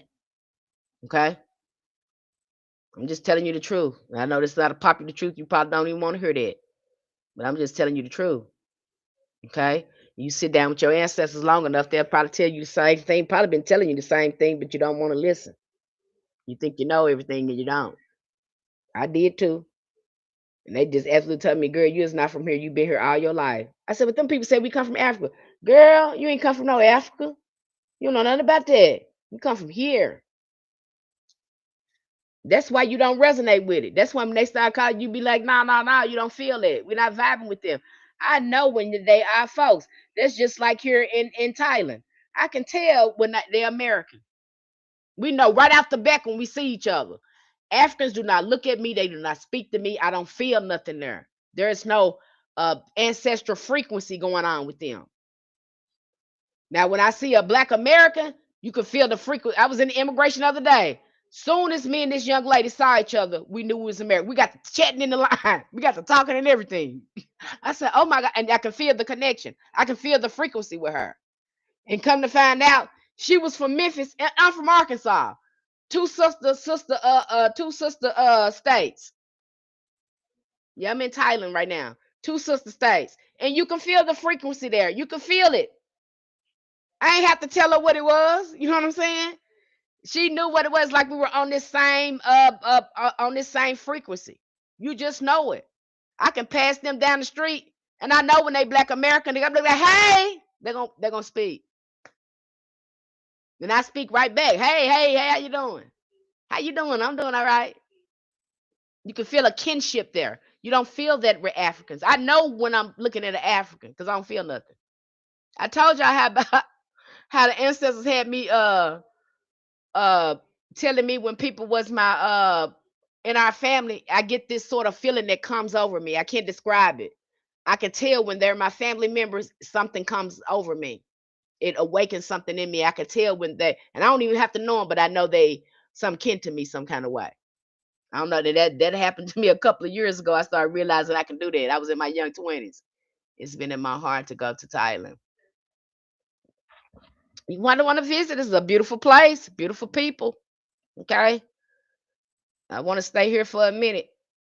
I want to stay here for a minute before I go back to America. To that, some things got to be sorted out over there.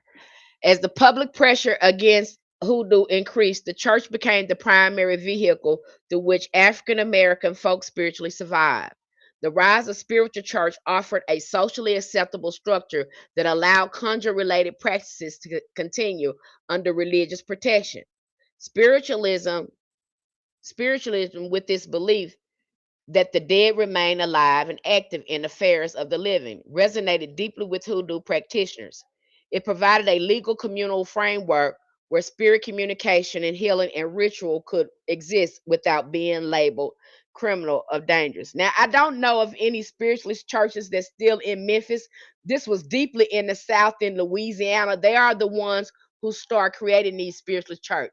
Now, I do know there's one in Arkansas, North Little Rock, off of Washington. You guys have heard me talk about that. I don't know how many more are open in Louisiana. There's a few in Louisiana, but this is during the time too where you see hoodoo trying to survive and preserve itself by creating their own spaces, because now we have people orchestrating and not one hoodoo in the church.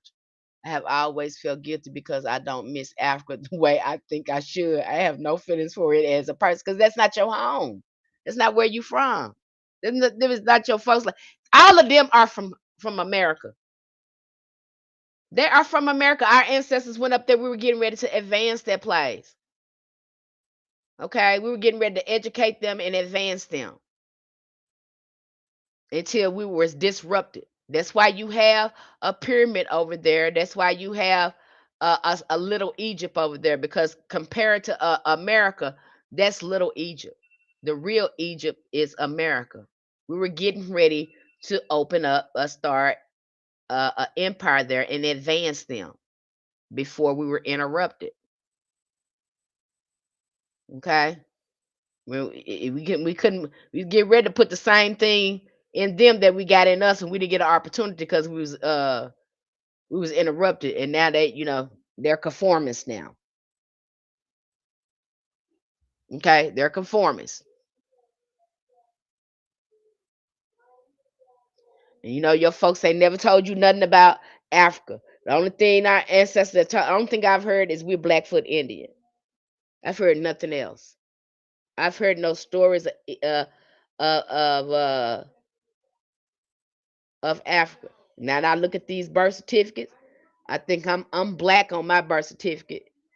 I think my mother was Negro. I think Negro was on her birth certificate. And then my grandmother could have been colored. But I don't know if it was my grandmother. They started to change. I don't know if it was my grandma. It had to be my grandmother. I was so mad about that.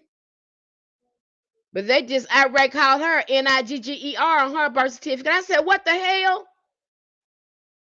I said, what? They just gonna outright call you a ninja on your birth certificate. And it was normal to my grandma. She said, yeah, they had that on her birth certificate.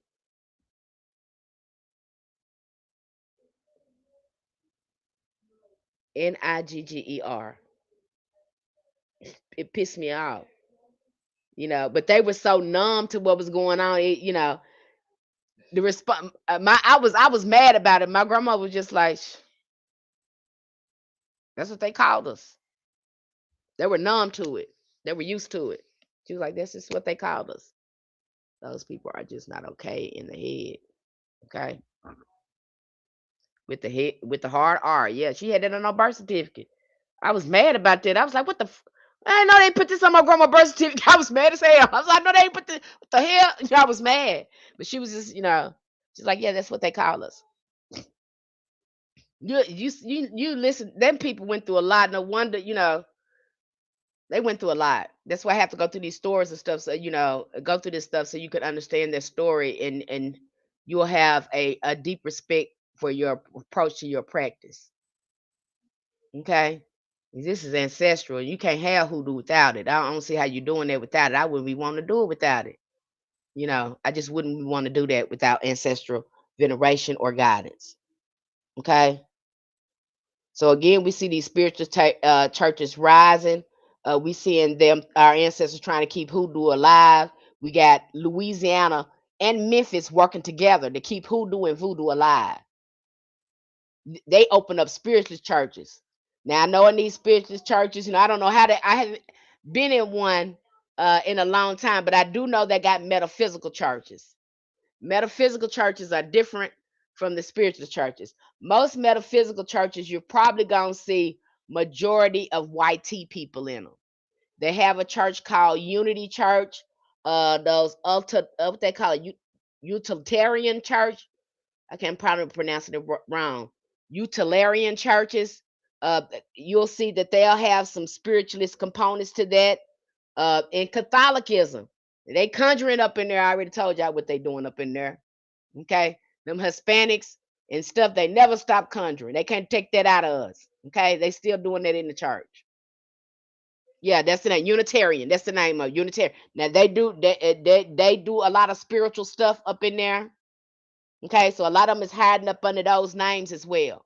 But if you see a church, especially in the black community, called a spiritualist church, it's hoodoo going on up in there somewhere. It may look like a real church and everything. You may go up in there and it forms like a real church. They're moving like a real church. But you best believe me, on Wednesday night prayer service, on one of them nights, they conjuring up in there. They set lights. They burning candles on petitions. They doing that. Never ending. Okay? It just looked like a regular church and you passing by it, but you ain't gonna know that until you go in there and get in with the congregation and become a regular member. And then you'll probably be invited to one of their press services where they set lights and they teaching people how to conjure and stuff up in there. And they doing readings and stuff. Okay? But they're there. There's some of them there, and they're just low key. I don't think it's many as it was. So let me go into that. It might be some in Memphis. I haven't, visit Memphis long enough, you know, to see if there was any spiritualist churches in Memphis. Because again, that was one of the headquarters was in Memphis and Louisiana for these spiritualist churches. Okay. Let me go here. It says it provided a legal communal framework and it exists without label criminal or dangerous. Some of the historians believe that African American spiritualism became a refuge for those who practice hoodoo and other indigenous spiritual traditions. Within the churches, rituals that were condemned elsewhere, candle burning, incense, spirit communication, were reframed as sacred acts. Seances, often called blessing services, allowed congregations to commune with ancestors and powerful spiritual leaders through mediums who served as bridges between worlds.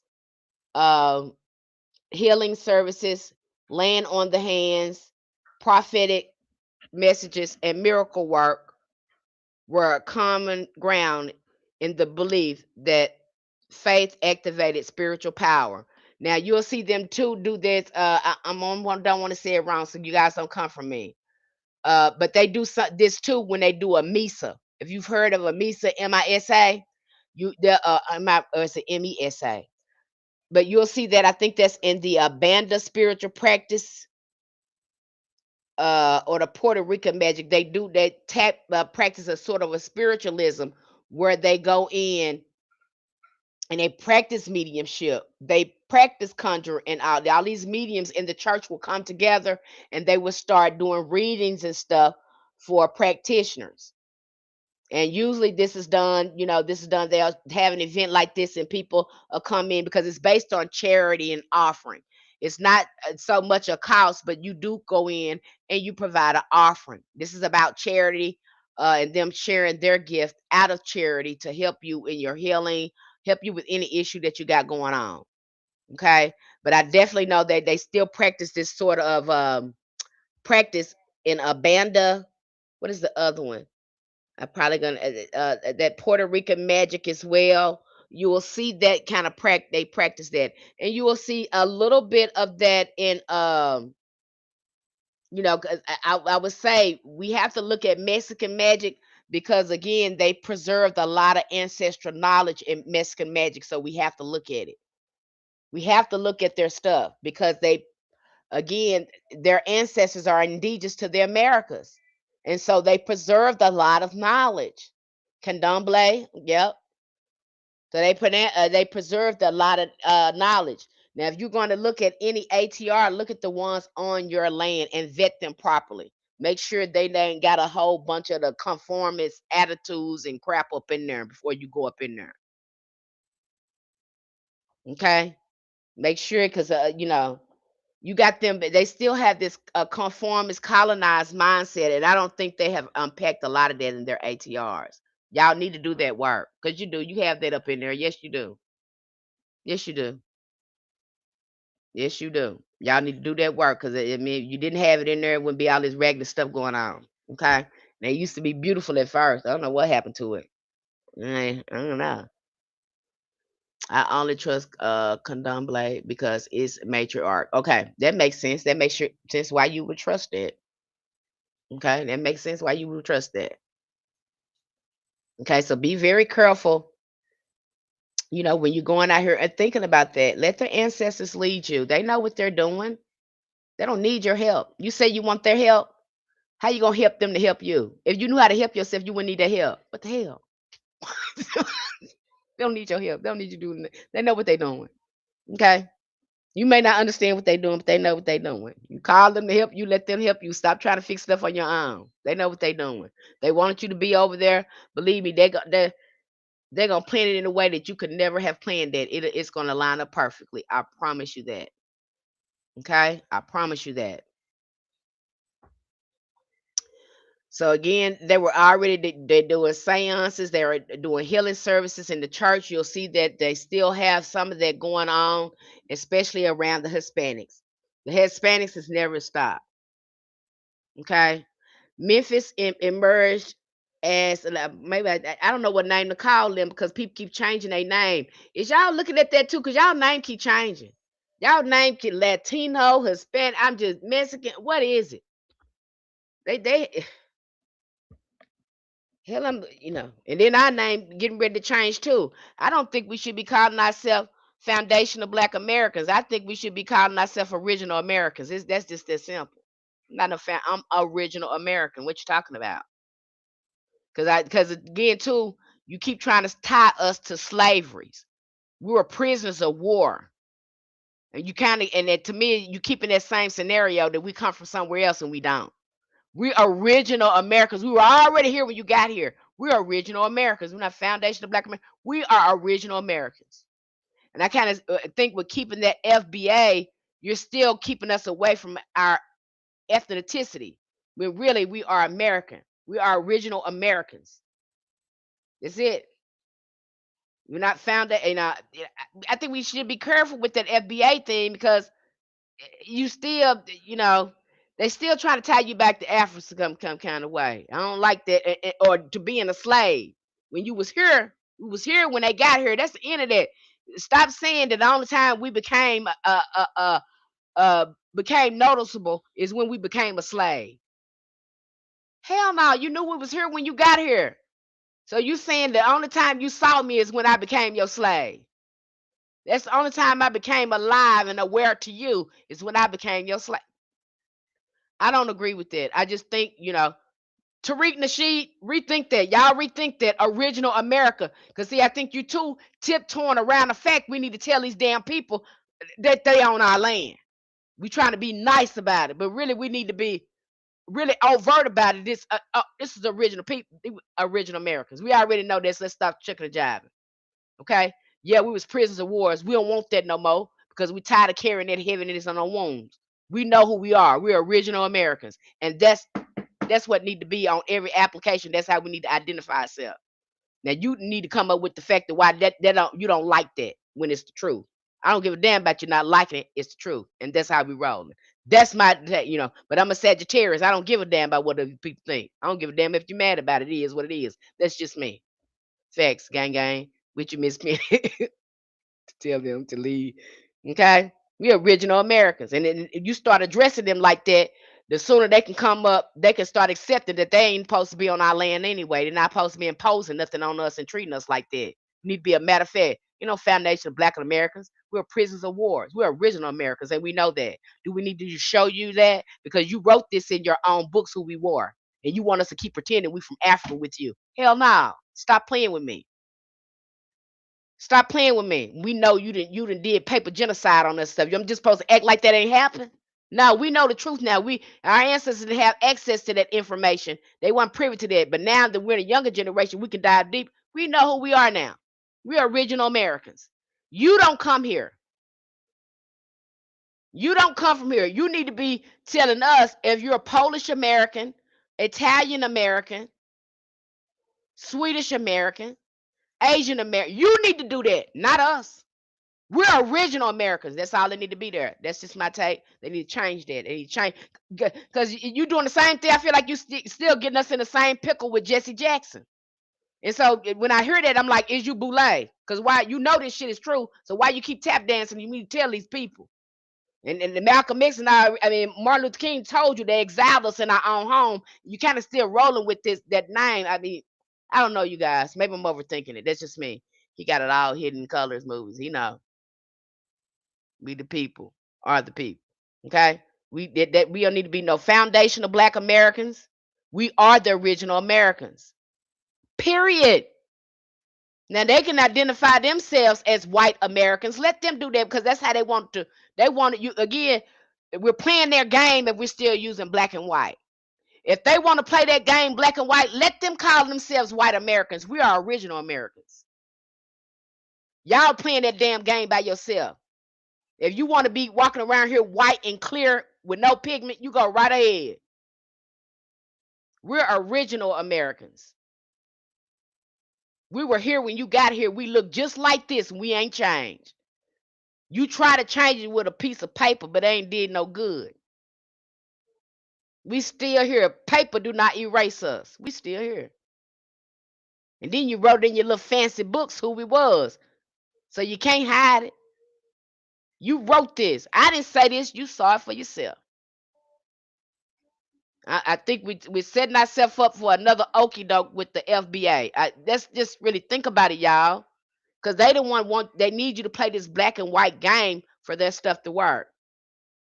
But if you take yourself out of that, say I'm original American, you take back your heritage, you take back your land, you remember who you were. The game stopped. And these people can't come over here and tell you, you don't know who you are. I know who I am.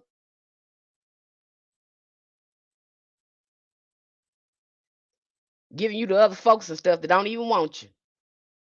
Okay? And then tell you don't know who you are. Because these people didn't play these games with this paper games and stuff. Writing games and false narratives and stuff. That's just my opinion. You guys tell me what you think. But I don't like that FBA thing. It's just a foundation of Black Americans. What?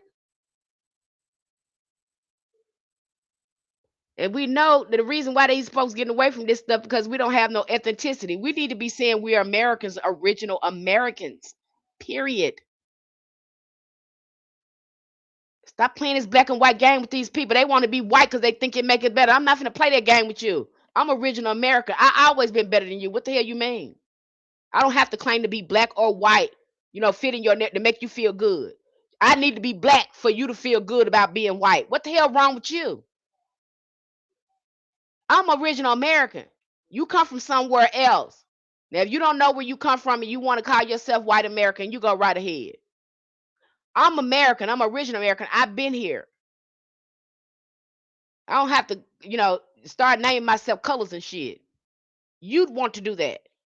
I'm not ashamed of black, but I kind of think it kind of keeps up. Again, it keeps us legally and politically caught up in this messed up loop. That's just my opinion, you guys. You can take that or leave it. Okay, so let me move on. The city became the numerous spiritualist churches, including St. Joseph. So it's supposed to be a St. Joseph church. This is supposed to be I think this is in. I don't want to jump the gun. I think this is in Memphis. Okay. St. Joseph Spiritual Temple. If some of you guys in Memphis, if these temples are still here, if you know of any of these, please shout them out. St. Joseph Spiritual Temple, St. Mary's Spiritual Church, St. Paul's Spiritual. Let me see. What is it? St. Paul's Spiritual Church, the Redeemed Christian Spiritual Church, and the Divine Temple of Healing. In 1975, Memphis hosted a 50th annual Congress of Metropolitan Spiritual Church of Christ, drawing more than 10,000 delegates from around the world. This event affirmed Memphis' position as a global hub of Black spiritual life. Okay, so when you're looking at Louisiana, Memphis is just as spiritually enriched as Louisiana. That's basically what I'm saying here. Trauma and term meaning dead. I think we should think about that. And who's coming up with this term, Foundation of Black Americans? It's something for us to think about, you guys. So again, you're seeing, and then reading this book, Memphis Hoodoo. I knew Hoodoo was in Memphis, but it just brought about. I'm glad I read this book because it brought in more light that we had two spiritually rich states, you know, that was enriched with our ancestral spiritual practices, that was full of magic and power. So we had two of them, and I'm sure there's more in there. No, the other one is Georgia, because we got to look at them Gullah Geechee people. Them Gullah Geechee people was doing something too, honey. They was doing some stuff too. So we have again these, and most of them seem to be surrounded by water. Is that not interesting to you guys? How like these practices are always near water. They're always near Mother Water. Isn't that interesting? It's just interesting to me. I don't know. It's always near the water.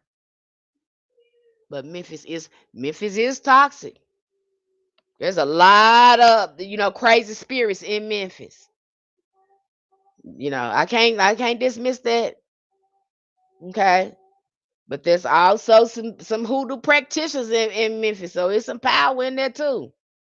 Okay, Louisiana got full of them spirits too. I guess when you working with different kind of spirits, it's gonna attract crazy type of spirits. I don't know.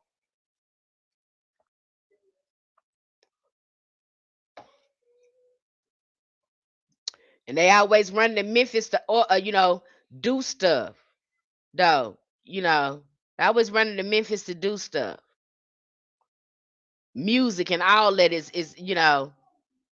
Memphis plays a big influence in music and stuff as well. So there is some magic there, but there's also pain and wounds there. Why wouldn't it be there? Look at the oppression there. Look at the all the experiences that happen in Memphis. So yeah, if it's toxic, and I imagine there's a lot of wounds and trauma there as well. Okay, that's why you're seeing it. You know, there's a lot of oppression going on there. Okay, that's just what I think. What I seen that the same thing that happened to Little Rock. Little Rock was banging in Little Rock. We made HBO News, and hundred all them fellas that was on there, they claimed to be so hard. I was just laughing my butt off because I was like, you ain't even like that in real life. You be coming over here asking for bologna sandwiches and grilled cheese sandwiches, but you over here on banging in Little Rock, you jumping on people and stuff. And you just came over here and asked me for a sandwich. You just borrowed $1 from me the other day, and now you on banging in Little. I laughed at that. And most of them from the East End in our neighborhood, banging in Little Rock. I know them. Most of the people that was on banging in Little Rock, I know them. Okay, I knew they mamas. Okay, went to the same store, but y'all sent them on a screen. These folks ain't nothing like this in real life. Okay, but they look hard on TV or whatever. They hard because they had to be hard, but look at where they raised at.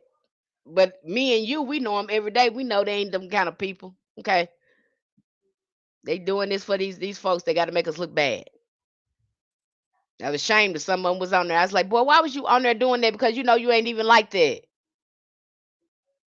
And they just laugh. You know they paid us for them interview. Well, I hate you got up there and started running your mouth like that because you ain't like that in over here in these projects like that. You know, none of y'all like that.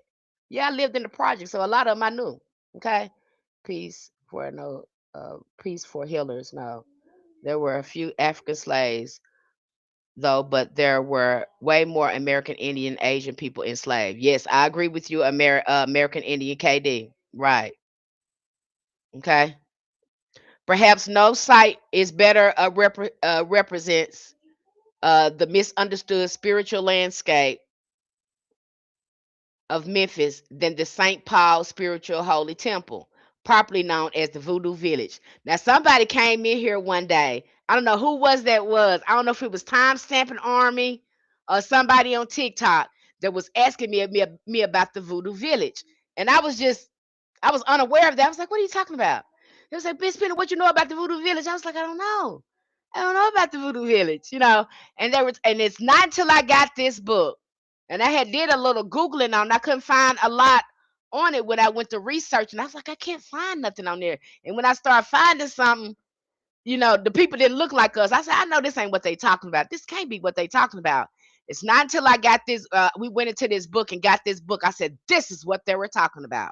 So if you're in here, we're covering this right now. I don't know if it was a TikTok follower or if it was YouTube follower, but they were talking about this Voodoo Village. And I love this. And this kind of proves what I was saying about the Freemasons. Now listen to this. It says, uh, of Memphis that than the first St. Paul Spiritual Holy Temple, properly known as Voodoo Village. In 1960, Mississippi-born spiritual doctor Washington Doc Harris began constructing the temple on his private land in southwest Memphis, designed by Harris and his grandson, Washington James Mook Harris. The site featured an array of cryptic symbols and shrines and structures built by members of the community. Stars, moons, crosses, geometric forms filled the landscape, many drawn from classical Masonic symbolism. He was a Mason, and he was one of those Masons that learned it. Because, like I said, they was pushing the hoodoo practitioners out of the church. And it appears to me that Doc took that knowledge and opened up a church and brought the Masonic knowledge, the knowledge he had learned from the Mason, into the church and was teaching people and healing people with it. He kind of remind me of too. Lord knows I don't like bringing up the man. What's Malachi York? Because again, he purchased this land and built his own church and started healing people and stuff, you know, with it. And he would start using the Masonic knowledge with that and started turning his back on the people and using that knowledge only for the brothers in the lodge. Again, he opened it up and brought in the community and started teaching them stuff. That's what should happen. But then you have these men that go up in there and they become boule, and then their allegiance is to the lodge and not to their ancestors and their family. I bet the Prince Hall Masons too, But that's what he done. His name was what was his name? His name was Doc Harrison. Doc Harris. Okay? And he started this voodoo church. Now, when he started this, of course, the pale color people started saying that they was doing all types of animal sacrifices and all, and wasn't none of that going on there. They called it the voodoo church and all that stuff. People said they was hearing noises and stuff coming from the church and all that stuff. They just start orchestrating what he was doing. And he was really healing people and stuff in the community and everything. Yep, and those GA serves catching hell from the ancestors. As the 33rd degree Freemason, Dr. Mook Harris understood the power of symbols as carriers of moral and philosophical meaning. Doc openly stated that God had shared sacred knowledge with Black people and Indigenous peoples that was not given to others. Unlike many Masons who were discouraged from sharing large knowledge with outsiders, Doc used his esoteric understanding to serve his community. Licensed as a minister, he provided healing services to African Americans who could not afford conventional health care, creating protective shields reminiscent of conjure bags and Congo Minkisi bundles. So you got him again bringing in his ancestral knowledge and what he learned from the occult, and he's bringing it to the common people. Okay, he's created a whole community, a church. Despite widespread rumors, there was no voodoo witchcraft or black magic practice at the temple. Family members inclined consistently testified that Doc Harris helped remove harmful conjure and black magic from those in need. The temple's practice were rooted in Christian spiritualism, a lot of spiritualism going on there. Okay, blending prayer, songs, and healing rituals with African. They're gonna say African. They're gonna say that African and Native American spiritual imagery. Many of these same traditions continue today with New Orleans Spiritualist Church and communities. Okay, I'm gonna close out and get kind of late here. I know it's late over there. Memphis Hoodoo, at its core, is a story of adaptation, secrecy, resistance, and survival. It is not merely about spells, supernatural acts, but about how people preserve their spiritual authority in a society that sought to deny it. The city conjurers, root workers, blues musicians, and spiritual leaders formed a living network of power that continues to shape Memphis' identity.